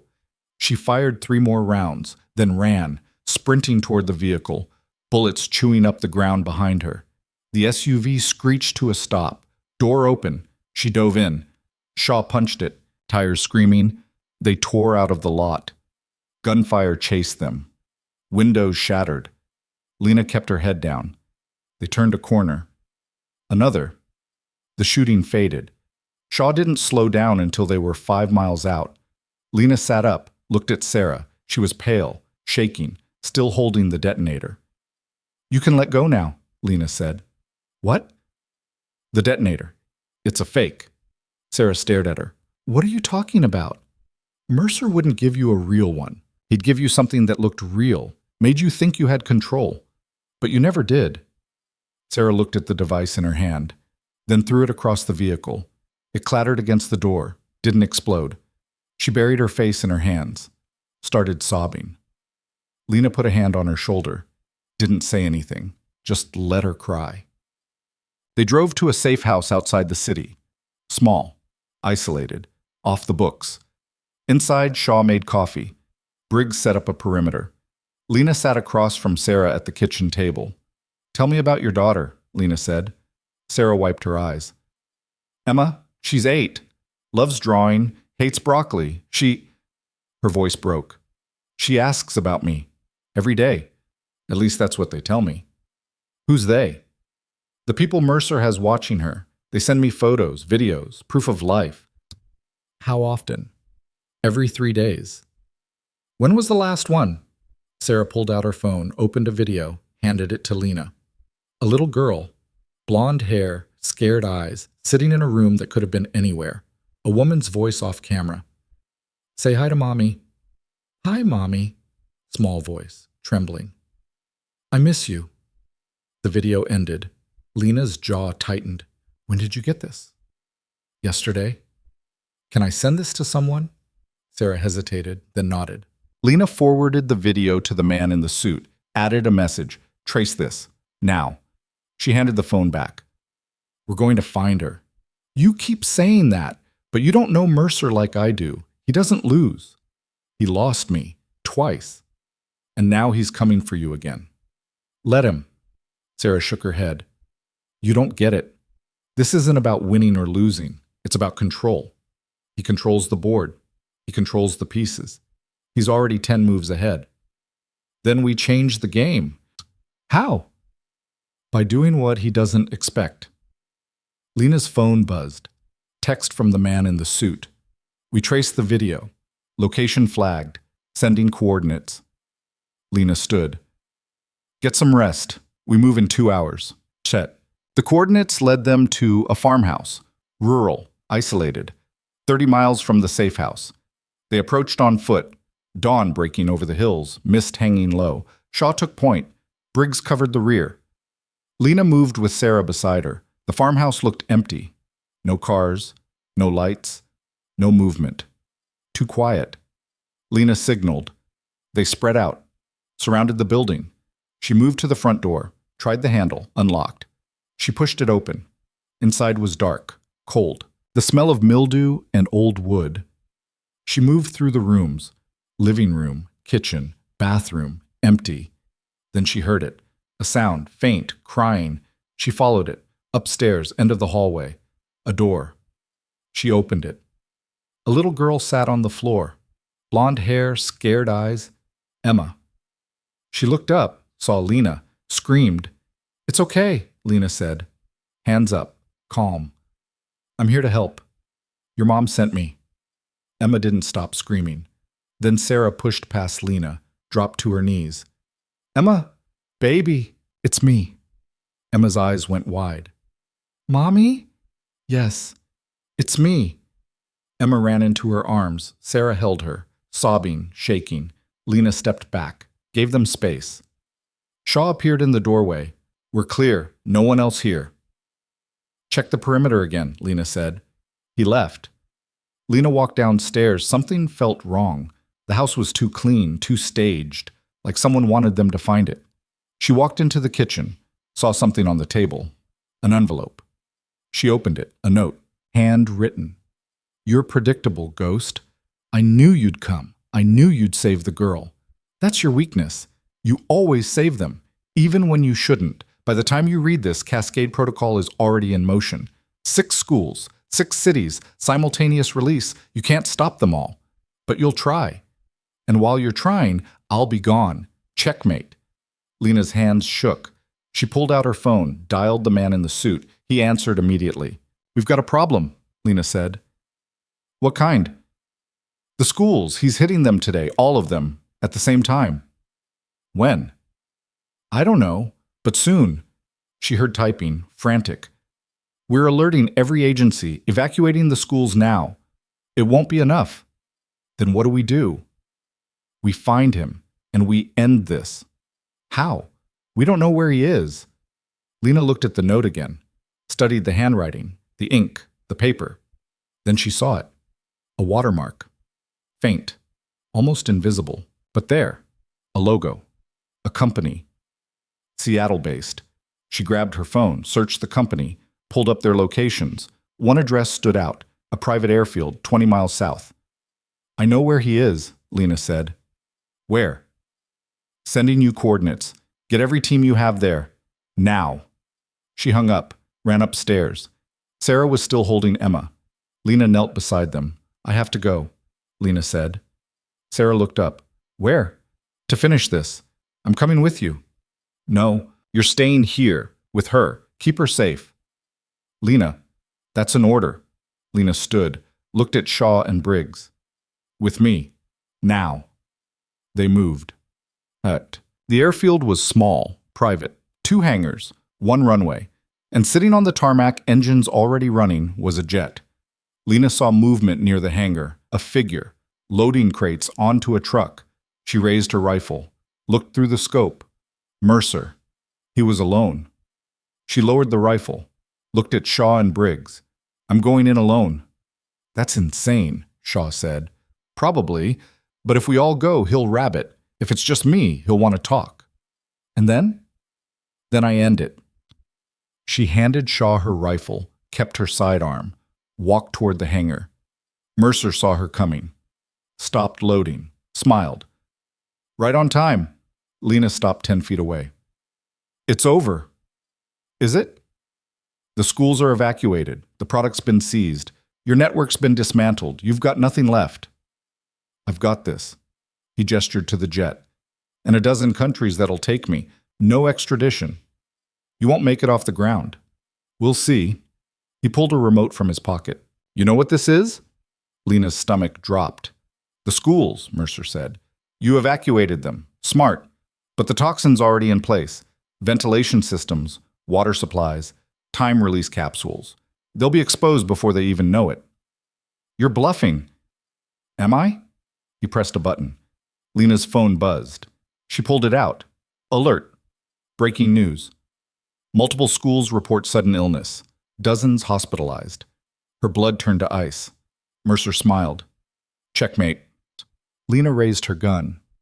Give me the antidote. There isn't one. Liar. I'm a lot of things, but not a liar. She fired. The bullet hit him in the shoulder. He spun. Fell. She walked closer, stood over him. Where's the antidote? He laughed, coughed, blood on his lips. There isn't one. That's the beauty of it. No cure, no treatment. Just slow, inevitable death. You're lying. I'm dying. Why would I lie? Lena grabbed him, pulled him up. You're a scientist. You wouldn't create something without a failsafe. Wouldn't I? She pressed the gun to his head. Last chance. He smiled. Do it. She pulled the trigger. Click. Empty. Mercer laughed harder. You're slipping, ghost. She dropped him, grabbed his jacket, searched his pockets, found a vial, small, clear liquid, different from the toxin. She held it up. This? His smile faded. She pocketed it, pulled out her phone, called the man in the suit. I've got the antidote. Send medical teams to every school. Start treatment immediately. She hung up. Looked down at Mercer. He was still smiling, even bleeding out. You think you won? He asked. I know I did. No. You just delayed the inevitable. There's always another Mercer, another protocol, another war. Then I'll fight that one too. His smile faded.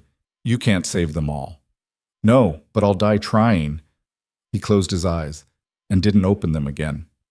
Lena stood there, looking down at the man who'd haunted her for 4 years. Then she turned, walked back to Shaw and Briggs. It's done, she said. Shaw nodded. The antidote? On its way. They walked back to the SUV. Behind them, sirens. Federal agents, police, flooding the airfield. Lena didn't look back. She got in the vehicle and drove away. But 3 days later, the news broke. Bioterrorism plot foiled. Dozens saved. Heroic medical professional stops mass casualty event. Schools reopen after scare. No fatalities reported. Lena watched it from her apartment. Alone, coffee in hand. Her phone buzzed. Text from the man in the suit. Press wants to talk to you. You're a hero. She didn't reply. Another text. What do you want me to tell them? She typed back. Tell them nothing. I don't exist. She deleted the message thread, turned off the phone, stood, walked to the window. The city looked the same, people going about their lives, unaware of how close they'd come. That was fine. She didn't need them to know. She just needed them to be safe. Her door buzzed, unexpected. She walked to it, looked through the peephole. Kim. She opened the door. Kim stood there, holding a folder. Can I come in? Lena stepped aside. Kim walked in, set the folder on the table. Hale sent me. He wanted me to give you this. Lena opened it. A contract, chief trauma nurse, full benefits, signing bonus. He wants you back, Kim said. I'm not sure I should. Why not? Because everywhere I go, people get hurt. People get hurt anyway, but when you're there, they also get saved. Lena looked at the contract, then at Kim. Think about it, Kim said. She walked to the door, stopped. For what it's worth, I'm glad you came back, even if it was just for a little while. She left. Lena sat there, staring at the contract. Then her phone, new burner, buzzed. Unknown number. She answered. A voice she didn't recognize, female, young. Dr. Novak? Who is this? My name is Rachel Yates. I'm a journalist. I'm working on a story about Colonel James Mercer, and I think you can help me. Lena's chest tightened. I don't know what you're talking about. I think you do, because your name came up in some files I found, classified files, about something called Operation Nightfall. But Lena's blood went cold. I don't exist in those files, Lena said. No, but Ghost does. Silence. I know what happened, Rachel said. I know what he did. I know what you tried to stop. And I know there are others, people he worked with, people still out there, still operating. What do you want? I want the truth. And I think you're the only person who can give it to me. Lena closed her eyes. Meet me, Rachel said. Tomorrow, noon, Pioneer Courthouse Square. I'll be wearing a red jacket. The line went dead. Lena sat there, staring at the phone. Operation Nightfall. She'd buried that name, buried that mission, buried everyone involved. But names didn't stay buried. Not when someone started digging. But names didn't stay buried. Not when someone started digging. Lena didn't sleep that night. She sat at her window watching the city lights blink and fade, thinking about Operation Nightfall, about the things she'd seen, the things she'd done, the things that were supposed to stay classified forever. Rachel Yates, a journalist, someone who'd found files that shouldn't exist, which meant someone had leaked them, someone who wanted the truth out, or someone who wanted Lena exposed. By the time the sun came up, she'd made her decision. She was going to that meeting, but not alone, and not unprepared. She called the man in the suit. He answered on the second ring. Cross? I need background on someone. Rachel Yates, journalist. A pause. Typing. What's this about? She contacted me, wants to meet. Says she knows about Nightfall. The typing stopped. That operation's sealed. There's no way she knows. Which means someone talked. Who? That's what I need you to find out. But first, tell me about her. More typing. Rachel Yates, 29, investigative reporter. Works freelance. Made a name breaking a story on defense contractor fraud 2 years ago. Clean record. No red flags. Who does she work for now? Herself, mostly. Sells to whoever pays. Last piece ran in the Atlantic. Political leanings? Left of center, but fair. She doesn't hack jobs. Lena thought about it. Can you get eyes on the meet? Already planning it. I'll have a team in position by 11. Good. But stay back. If she spooks, we lose her. And if it's a trap? Then I'll handle it. She hung up. Pioneer Courthouse Square at noon was crowded. Office workers on lunch break, tourists taking photos, street performers, 1,000 faces, 1,000 eyes. Lena arrived early, walked the perimeter, checked sight lines, exit routes. She wore civilian clothes, jacket, jeans, nothing that screamed military, but her sidearm was under the jacket, just in case. She spotted Shaw on a bench across the square, reading a newspaper, Briggs at a food cart, pretending to order, both watching. At noon exactly, a woman walked into the square. Red jacket, brown hair pulled back, late 20s, carrying a messenger bag. Rachel Yates. She sat on a bench in the center, pulled out her phone, waited. Lena watched her for 2 minutes. No one approached. No one signaled. Rachel looked nervous, kept glancing around. Lena moved. She walked up, sat beside her. Rachel turned, looked at her. Dr. Novak? Don't use that name. Rachel swallowed. Sorry, I didn't know. What do you want? Rachel pulled a folder from her bag, set it on the bench between them. I want to know if this is real. Lena didn't touch it. What is it? Operation Nightfall. mission reports, kill lists, interrogation logs, all stamped classified, all dated 4 years ago. Where did you get it? Someone sent it to me, anonymously. No return address, no note, just this. Who? I don't know. Lena looked at the folder, then at Rachel. Why contact me? Because your name's in there, not Novak. Another name, Ghost. And the file says you died, but you're sitting here, which means someone lied. Or someone made a mistake. I don't think so. Lena leaned back. You know what you're asking me to do? You're asking me to confirm classified information. That's a felony, for both of us. I'm asking you to tell the truth. Truth gets people killed. Lies already did. Lena looked at her. Really looked. Rachel wasn't faking the nerves. Wasn't faking the conviction. She believed in what she was doing. Dangerous. But honest. Lena made a decision. Open the folder. Rachel did. Inside were pages, reports, photos. Lena recognized some of them. Missions she'd been on. People she'd saved. People she couldn't. And at the bottom, a photo she hadn't seen in 4 years. Her, younger, in uniform, standing beside Mercer. The timestamp, Operation Nightfall, final briefing. Rachel pointed to it. That's you. Lena didn't answer. The report says this operation was about extracting a high-value target, a scientist working on bioweapons.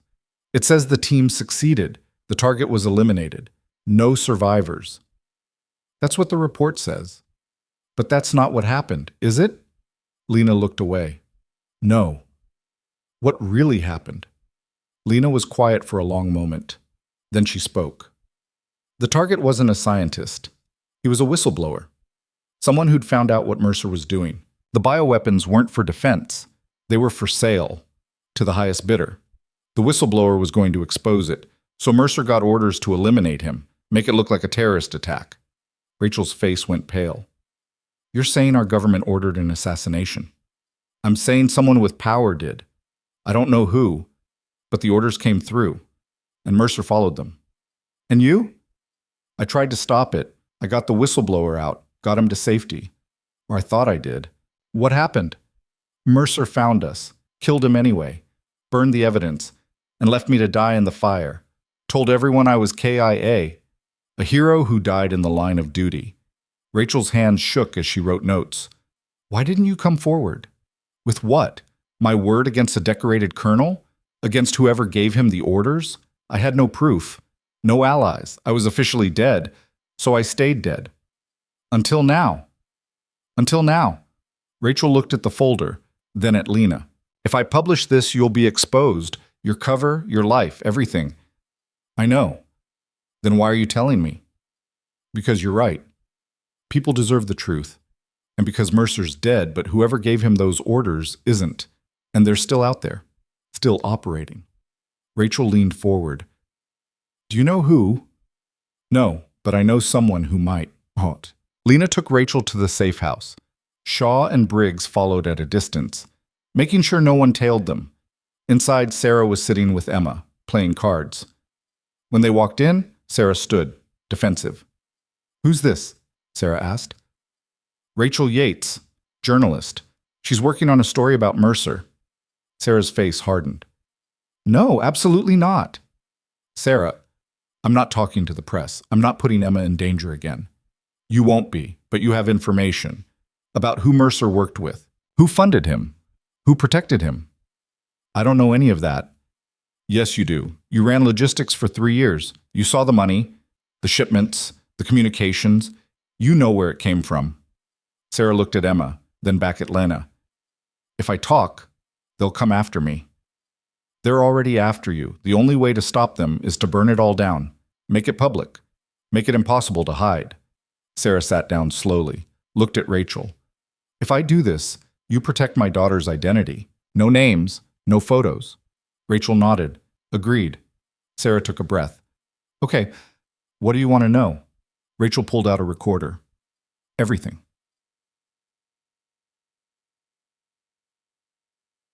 For the next 2 hours, Sarah talked about shell companies, offshore accounts, encrypted communications. She gave names, dates, locations. Rachel recorded every word. Lena listened, took mental notes. cross-referenced what Sarah was saying with what she remembered from her time with Mercer. The picture that emerged was bigger than she'd thought. Mercer hadn't been working alone. He'd been part of a network: military contractors, private defense firms, government officials who looked the other way in exchange for campaign donations. It was systemic, institutional, protected. By the end, Rachel had enough to bring down a network. "This is huge," Rachel said. "This isn't just Mercer. This goes up, way up." "How high?" Lena asked. "Pentagon, State Department, maybe even congressional oversight committees." Sarah leaned back, exhausted. "What happens now?" "I write the story," Rachel said. "I verify everything, cross-reference sources. Then I publish." "How long?" Lena asked. "A week, maybe 2. "Make it 1. Rachel looked at her. "That's not enough time. It has to be.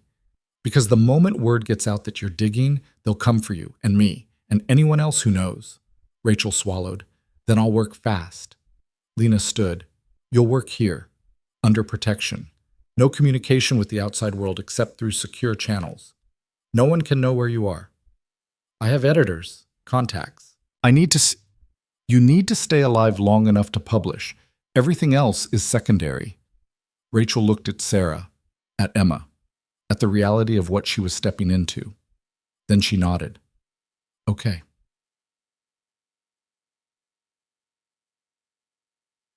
Over the next 7 days, Rachel worked around the clock. Lena stayed close, protective, watching for threats. The man in the suit helped, provided documents, verified sources, gave Rachel access to classified intel that would have taken her years to obtain. "Why are you helping her?" Lena asked him one night. They were standing outside the safe house, smoking cigarettes neither of them usually smoked. "Because she's right," he said. "This needs to see daylight. People need to know what was done in their name. You'll lose your job." "Probably, but I'll sleep better." Lena smiled. "You're a better man than I gave you credit for. And you're a better person than you think you are." She didn't answer. He took a drag. "What are you going to do when this goes public?" "I don't know." "You could disappear again. New name, new city. I'm tired of running. Then what?" "I stay, I fight. I make sure this never happens again."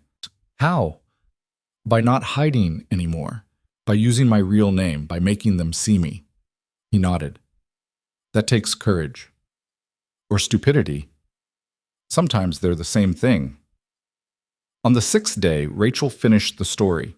She sent it to 3 major outlets simultaneously: the New York Times, the Washington Post, ProPublica, Insurance. If one buried it, the others wouldn't. On the 7th day, it published. The headline, "Ghost Protocol: How a Rogue Military Unit Turned Bioweapons into Profit." The byline, Rachel Yates. The lead is, for 4 years, the U.S. government told the public that Dr. Elena Novak died a hero. The truth is far darker. Lena read it on her phone, sitting in the safe house, Sarah beside her. The article was detailed, damning. It named names, showed receipts, connected dots that had been deliberately scattered. And at the center of it was Lena's story. Her real story. Not the sanitized version, not the classified file. The truth. "How do you feel?" Sarah asked. "Exposed." "Free?" Lena thought about it. "Maybe." Her phone started ringing. She turned it off. The response was immediate. News channels picked it up within hours. Politicians issued statements. Investigations were announced. The Pentagon went into crisis mode.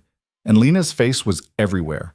Old photos from her military days, recent surveillance footage, speculation about where she was, who she was, what she'd do next. She stayed in the safe house, watched it unfold on television. Talking heads debated whether she was a hero or a traitor, whether the story was credible or propaganda, whether the government should prosecute or protect her. The man in the suit called, "You need to make a statement." "No." "The narrative's getting away from you. Let me set up a press conference." I said no. "Lena, the story speaks for itself. I don't need to defend it. People want to hear from you." "Then they'll have to wait." She hung up, but she couldn't ignore everyone. Her phone, a new burner, buzzed. Text from Hale. "You're all over the news. Are you okay?" she typed back. I'm fine. The hospital board wants to meet with you. Her chest tightened. To fire me. To talk. Just talk. Will you come? She stared at the message, then typed back. When? Tomorrow. 10 a.m. Okay. The hospital board meeting was in the main administrative building. Lena arrived early, took the stairs, avoided the elevators where people might recognize her. She wore a suit she'd bought that morning. Felt wrong, too formal, too clean. The boardroom was on the top floor, floor-to-ceiling windows, a table that could seat 20.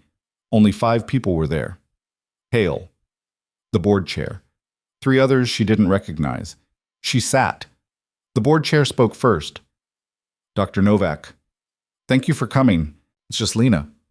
Dr. Novak, the chair repeated, we've reviewed your history, your credentials, your service record, and we've discussed the recent news coverage. Lena waited. We want to be clear. This hospital does not condone deception. You worked under false pretenses. That's a violation of policy. I understand. However, the chair leaned forward. We also recognize that your actions, both here and in your previous career, have saved countless lives, and we believe this institution would benefit from your expertise. Hale slid a folder across the table. Lena opened it. A contract. Chief of Trauma Surgery, full faculty appointment, research budget, a trauma center being built in her name. She looked up. Why? Because you're the best, Hale said, and because this hospital needs someone who doesn't just follow protocol, someone who rewrites it. The board chair nodded. We're offering you a second chance, a real one. What you do with it is up to you. Lena looked at the contract, at the salary, at the title, at the chance to stop hiding. One of the board members spoke up, an older woman, sharp eyes. I know what you're thinking, that this is charity, that we're doing this for publicity. Lena didn't deny it. We're not, the woman continued. We're doing this because we've watched you work. We've seen what you can do, and we've seen how you do it, with precision, with compassion, with a level of skill that most surgeons train their entire lives to achieve. She leaned forward. You saved my grandson 3 years ago, car accident, multiple trauma. Every other hospital had given up, but you didn't. You operated for 11 hours, and you saved his life. Lena remembered. Vaguely, there'd been so many. I didn't know who you were then, the woman said. And honestly, I don't care. What I care about is that you're here, and that you're willing to keep saving lives. That's all that matters. Lena looked around the table, saw the same expression on every face. Not judgment, respect. She picked up the pen, signed, Moshit. The trauma center opened 6 months later. State-of-the-art equipment, dedicated staff. A mission statement written by Lena herself. We don't wait for permission to save lives. We act. We adapt. We endure. The opening ceremony was crowded. Press, donors, staff, families of patients Lena had saved over the years. She stood at the podium. Microphone in front of her, cameras rolling. She hated public speaking, always had, but she owed it to them. Thank you for coming, she said. I'm not good at speeches, so I'll keep this short.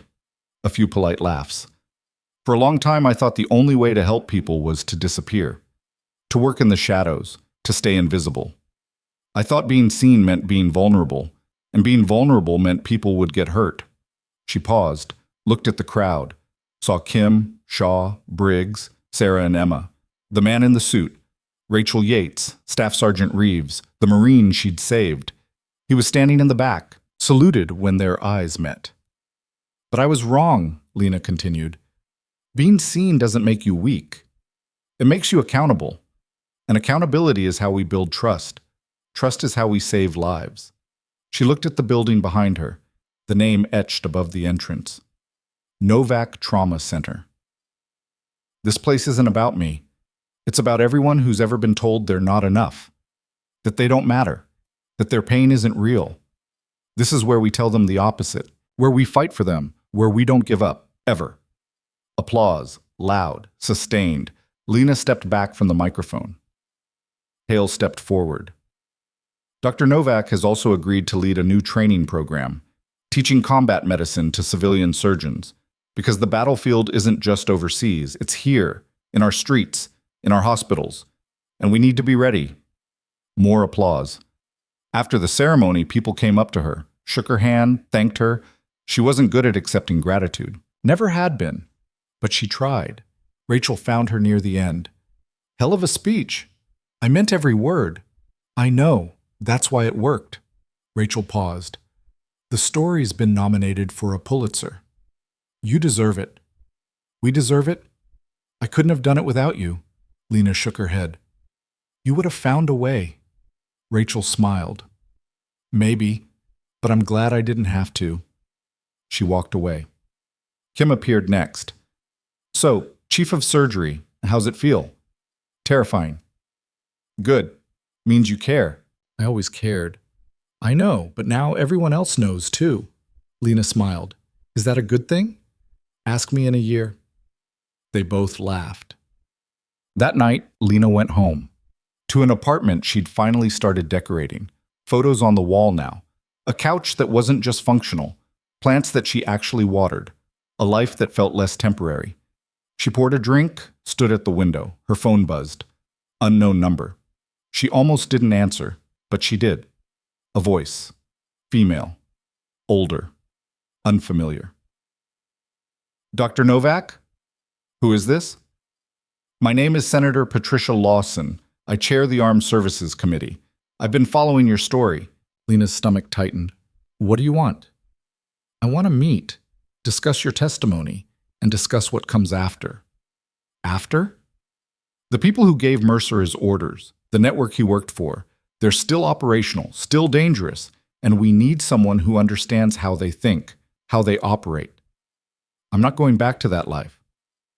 I'm not asking you to. I'm asking you to help us dismantle it from the outside, as a consultant, a voice, someone who can make sure it never happens again. Lena was quiet. Think about it, Lawson said. We'll talk soon. The line went dead. Lena set the phone down, looked out at the city. For 4 years she'd run, hidden, survived. But she wasn't running anymore. She was standing, and she was ready. 3 weeks later, Lena sat in front of a congressional committee. Cameras everywhere, every major network broadcasting live. The hearing room was packed. Senators, staffers, press, public gallery full. The room was silent as she was sworn in. The committee chair spoke. Dr. Novak, thank you for being here. We know this isn't easy. It's necessary. Can you tell us, in your own words, what happened during Operation Nightfall? Lena took a breath. Then she told them. Everything. The lies. The orders. The cover-up. The bodies. She named names, showed documents, pointed to the people in power who'd known and looked away. The room erupted, shouting, denials, accusations. But Lena didn't stop. She kept talking. For 3 hours. She described the whistleblower, a man named David Ortega, former defense contractor. He discovered that the bioweapons program wasn't defensive. It was offensive, designed to be sold, marketed, profited from. He'd compiled evidence, was ready to go public, and Mercer had been sent to silence him. I tried to extract him, Lena said. I got him to a safe location, contacted people I thought I could trust. But Mercer had people everywhere. He found us, killed Ortega, staged it to look like a lab accident, and when I tried to intervene, he left me to burn. Why didn't you come forward then? A senator asked. Because I was officially dead. Because I had no proof. Because everyone involved had rank, power, protection. I was a captain. They were colonels, generals, civilian leadership. Who was going to believe me? So you stayed silent. I stayed alive. There's a difference. Another senator leaned forward. Dr. Novak, you're aware that what you're describing amounts to conspiracy, murder, treason. Yes. And you can prove it? Some of it. The rest is in the files Rachel Yates published. Cross-reference them with defense spending reports, contractor payments, personnel transfers. It's all there. The committee went into recess. Lena sat there, waiting. When they returned, the chair spoke. Dr. Novak, this committee will be opening a formal investigation. We'll need your continued cooperation. You have it? We'll also be issuing subpoenas to current and former officials. This will take time. I have time. The chair nodded. Thank you for your service, both past and present. Lena stood, walked out. The hallway was chaos.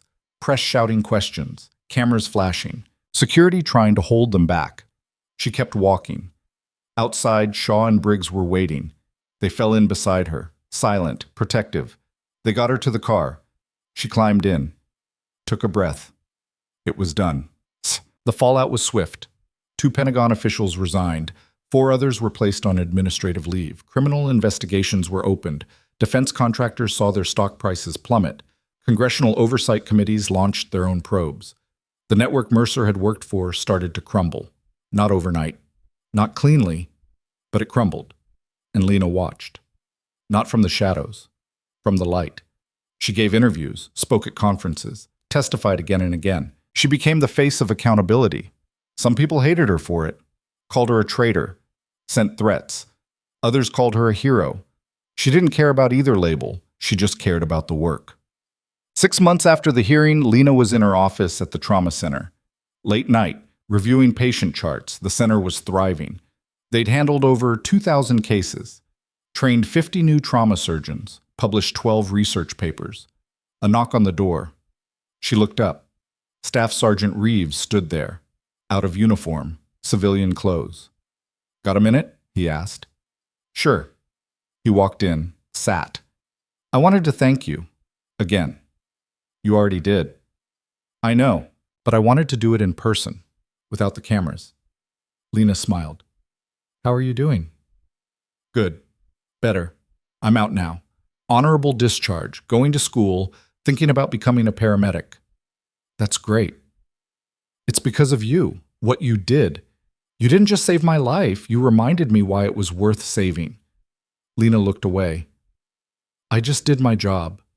No, you did more than that, and I'm not the only one who thinks so. He pulled out a piece of paper, set it on her desk. She picked it up. A petition, signed by over 50 veterans, former patients, people she'd saved over the years. They were nominating her for the Medal of Freedom. She set it down. I can't accept this. Why not? Because I don't deserve it. Yes, you do. I'm not a hero, Reeves. I'm just someone who did what needed to be done. That's exactly what a hero is. She didn't answer. He stood, extended his hand. She shook it. If you ever need anything, he said. Anything at all. I'm there. I'll remember that. He left. Lena sat there, looking at the petition. Then she put it in a drawer and went back to work. A year after the hearing, the Novak Trauma Center was operating at full capacity, saving lives, training the next generation, making a difference. Lena walked through the halls, checked on patients, talked to staff, did rounds. This was her life now. Not perfect, not easy, but hers.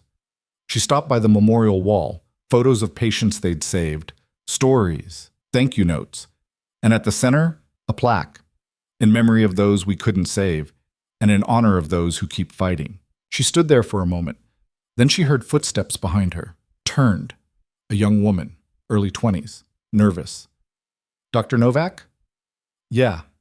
I just wanted to say thank you. You operated on my brother 6 months ago. Car accident. Everyone said he wouldn't make it. But you didn't give up. Lena remembered. Long surgery, touch and go, crushed chest, internal bleeding. She'd been in the OR for 14 hours. How's he doing? Lena asked. Great. He's back at school, living his life. And it's because of you. It's because of a lot of people. But you led the team. You made the call. You saved him. The woman's eyes filled with tears. So thank you for not giving up, for fighting when everyone else stopped. Lena nodded. That's what we do here. The woman hugged her, quick, unexpected. Then she walked away. Lena stood there, feeling the weight of it, the responsibility, the privilege. This was why she stayed, not for the recognition, not for the title, for moments like this, where she made a difference, where she mattered. That evening, Lena stood on the roof of the trauma center, watching the sun set over the city. Her phone buzzed. Text from the man in the suit. Heard you're doing good work. Proud of you. She smiled. Typed back. Thanks. Couldn't have done it without you. Another text.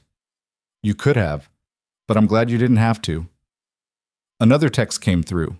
From Kim. Drinks tonight? You look like you need one, Lena typed back. I'm in. She put the phone away. Looked out at the skyline. For so long, she'd thought strength meant being invisible, untouchable, alone. But she was wrong. Real strength was standing in the light, being seen, being vulnerable, being human, and still showing up, still fighting, still saving lives. She thought about Mercer, about the people he'd hurt, the lives he'd destroyed. He was gone. But the work wasn't finished. There were still people out there who needed help, who needed someone to fight for them. And she would, not as Ghost, as herself. Dr. Elena Novak, surgeon, teacher, survivor. Someone who'd been counted out, written off, left for dead, but who came back, stronger, wiser, ready. 2 years after the congressional hearing, Lena received a call. Unknown number, she answered. Dr. Novak, this is the White House. The president would like to speak with you. A click, then another voice. Dr. Novak, thank you for taking my call.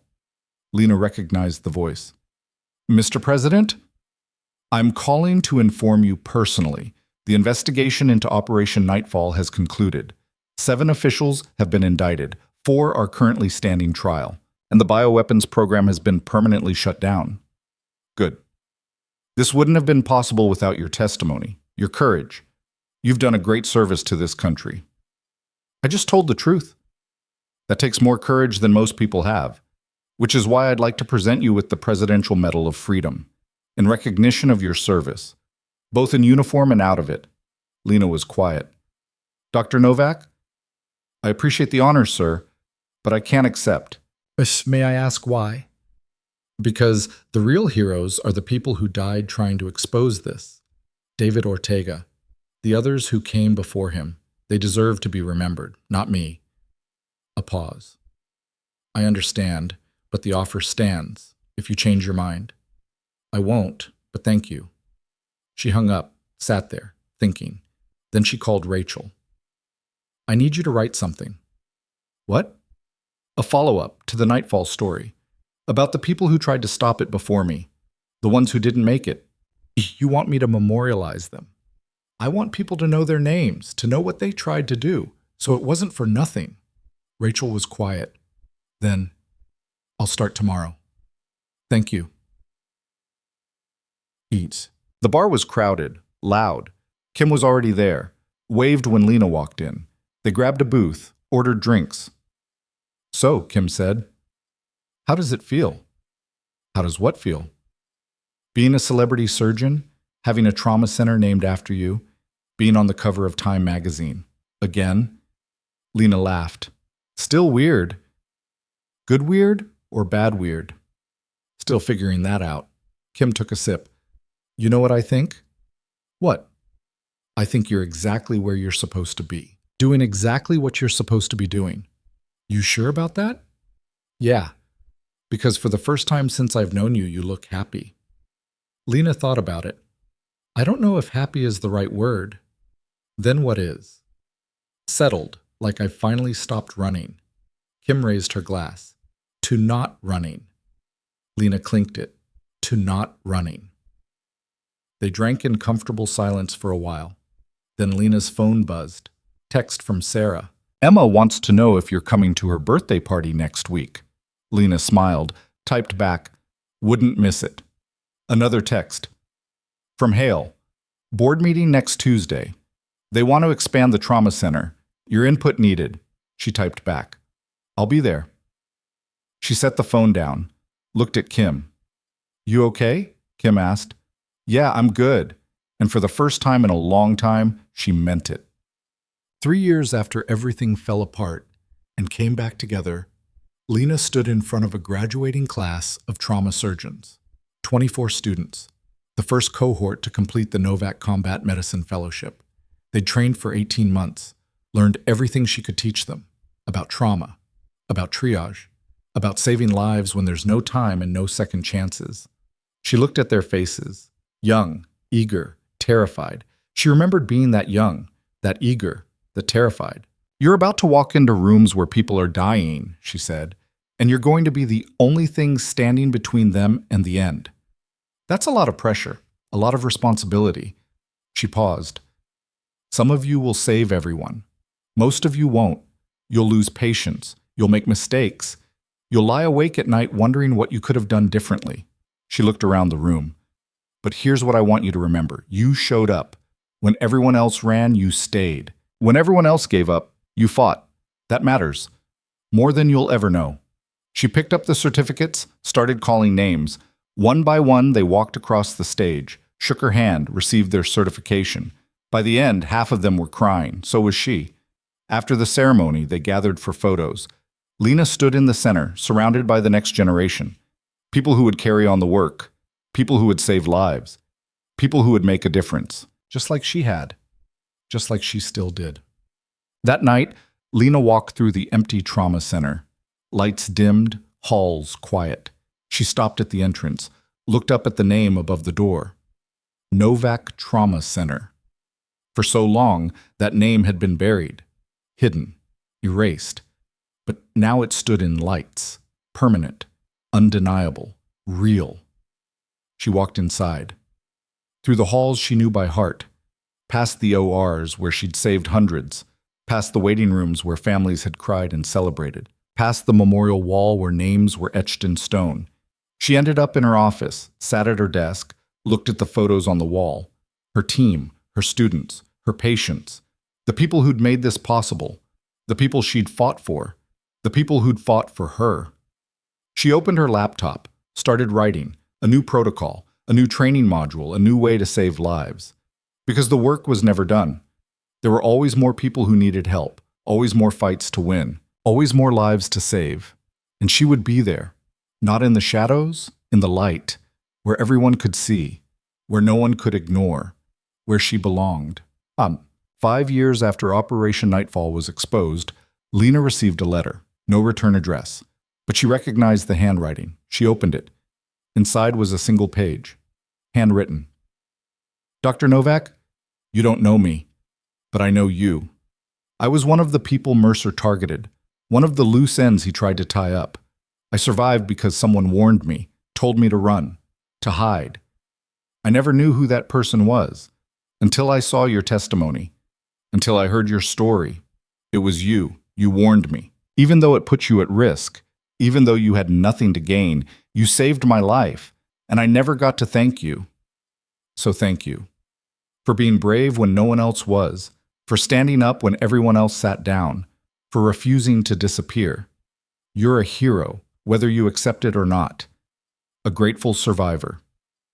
Lena read it twice, then she folded it carefully, put it in her desk drawer, with the petition, the medal nominations, the thank you notes from patients, the reminders of why she did this, why she kept going, why she never quit.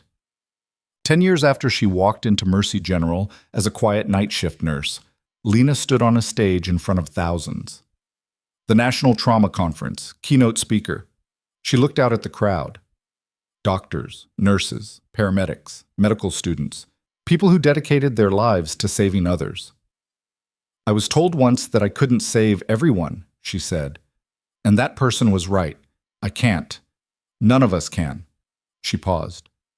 "But we can try. We can show up. We can fight. We can refuse to give up even when the odds are impossible." She looked around the room. "I was also told that being invisible was the only way to survive, that standing out meant becoming a target, that the only way to stay safe was to stay hidden." Another pause. "And I believed that. For a long time. I thought the only way to help people was to disappear, to be a ghost." She smiled. "But I was wrong, because ghosts don't change anything. They just haunt. Real change requires being seen, being heard, being present." She stepped closer to the microphone. "So if you take one thing from this conference, let it be this. Don't hide. Don't shrink. Don't make yourself smaller to make others comfortable. Stand in the light. Use your voice. Fight for what's right." She looked directly at the audience. Because the world needs you, not the version of you that plays it safe, the real you, the one who shows up even when it's hard, the one who fights even when it's scary, the one who saves lives because that's who you are. The room erupted in applause. Standing ovation. Lena stepped back from the microphone, and for the first time in her life, she didn't feel like she was hiding. She felt like she was exactly where she was meant to be. Set. The end. They buried her name once, told her to disappear, tried to erase her. But you can't erase someone who refuses to stay silent. You can't bury someone who keeps digging their way out. You can't stop someone who's already decided they're done running. Lena Cross. Dr. Elena Novak. Ghost. She'd been all of those names, and none of them. Because names don't define you. Actions do. And her actions spoke louder than any name ever could. She saved lives. She told the truth. She stood in the light, and she won. Not because she was perfect, not because she never failed, but because she never stopped trying. Justice was served. The guilty were held accountable. The innocent were protected. And the work continued. Because there's always more work to do, more lives to save, more fights to win. And Lena was ready, not as a ghost, as herself. Fully seen, fully present, fully alive, and unstoppable.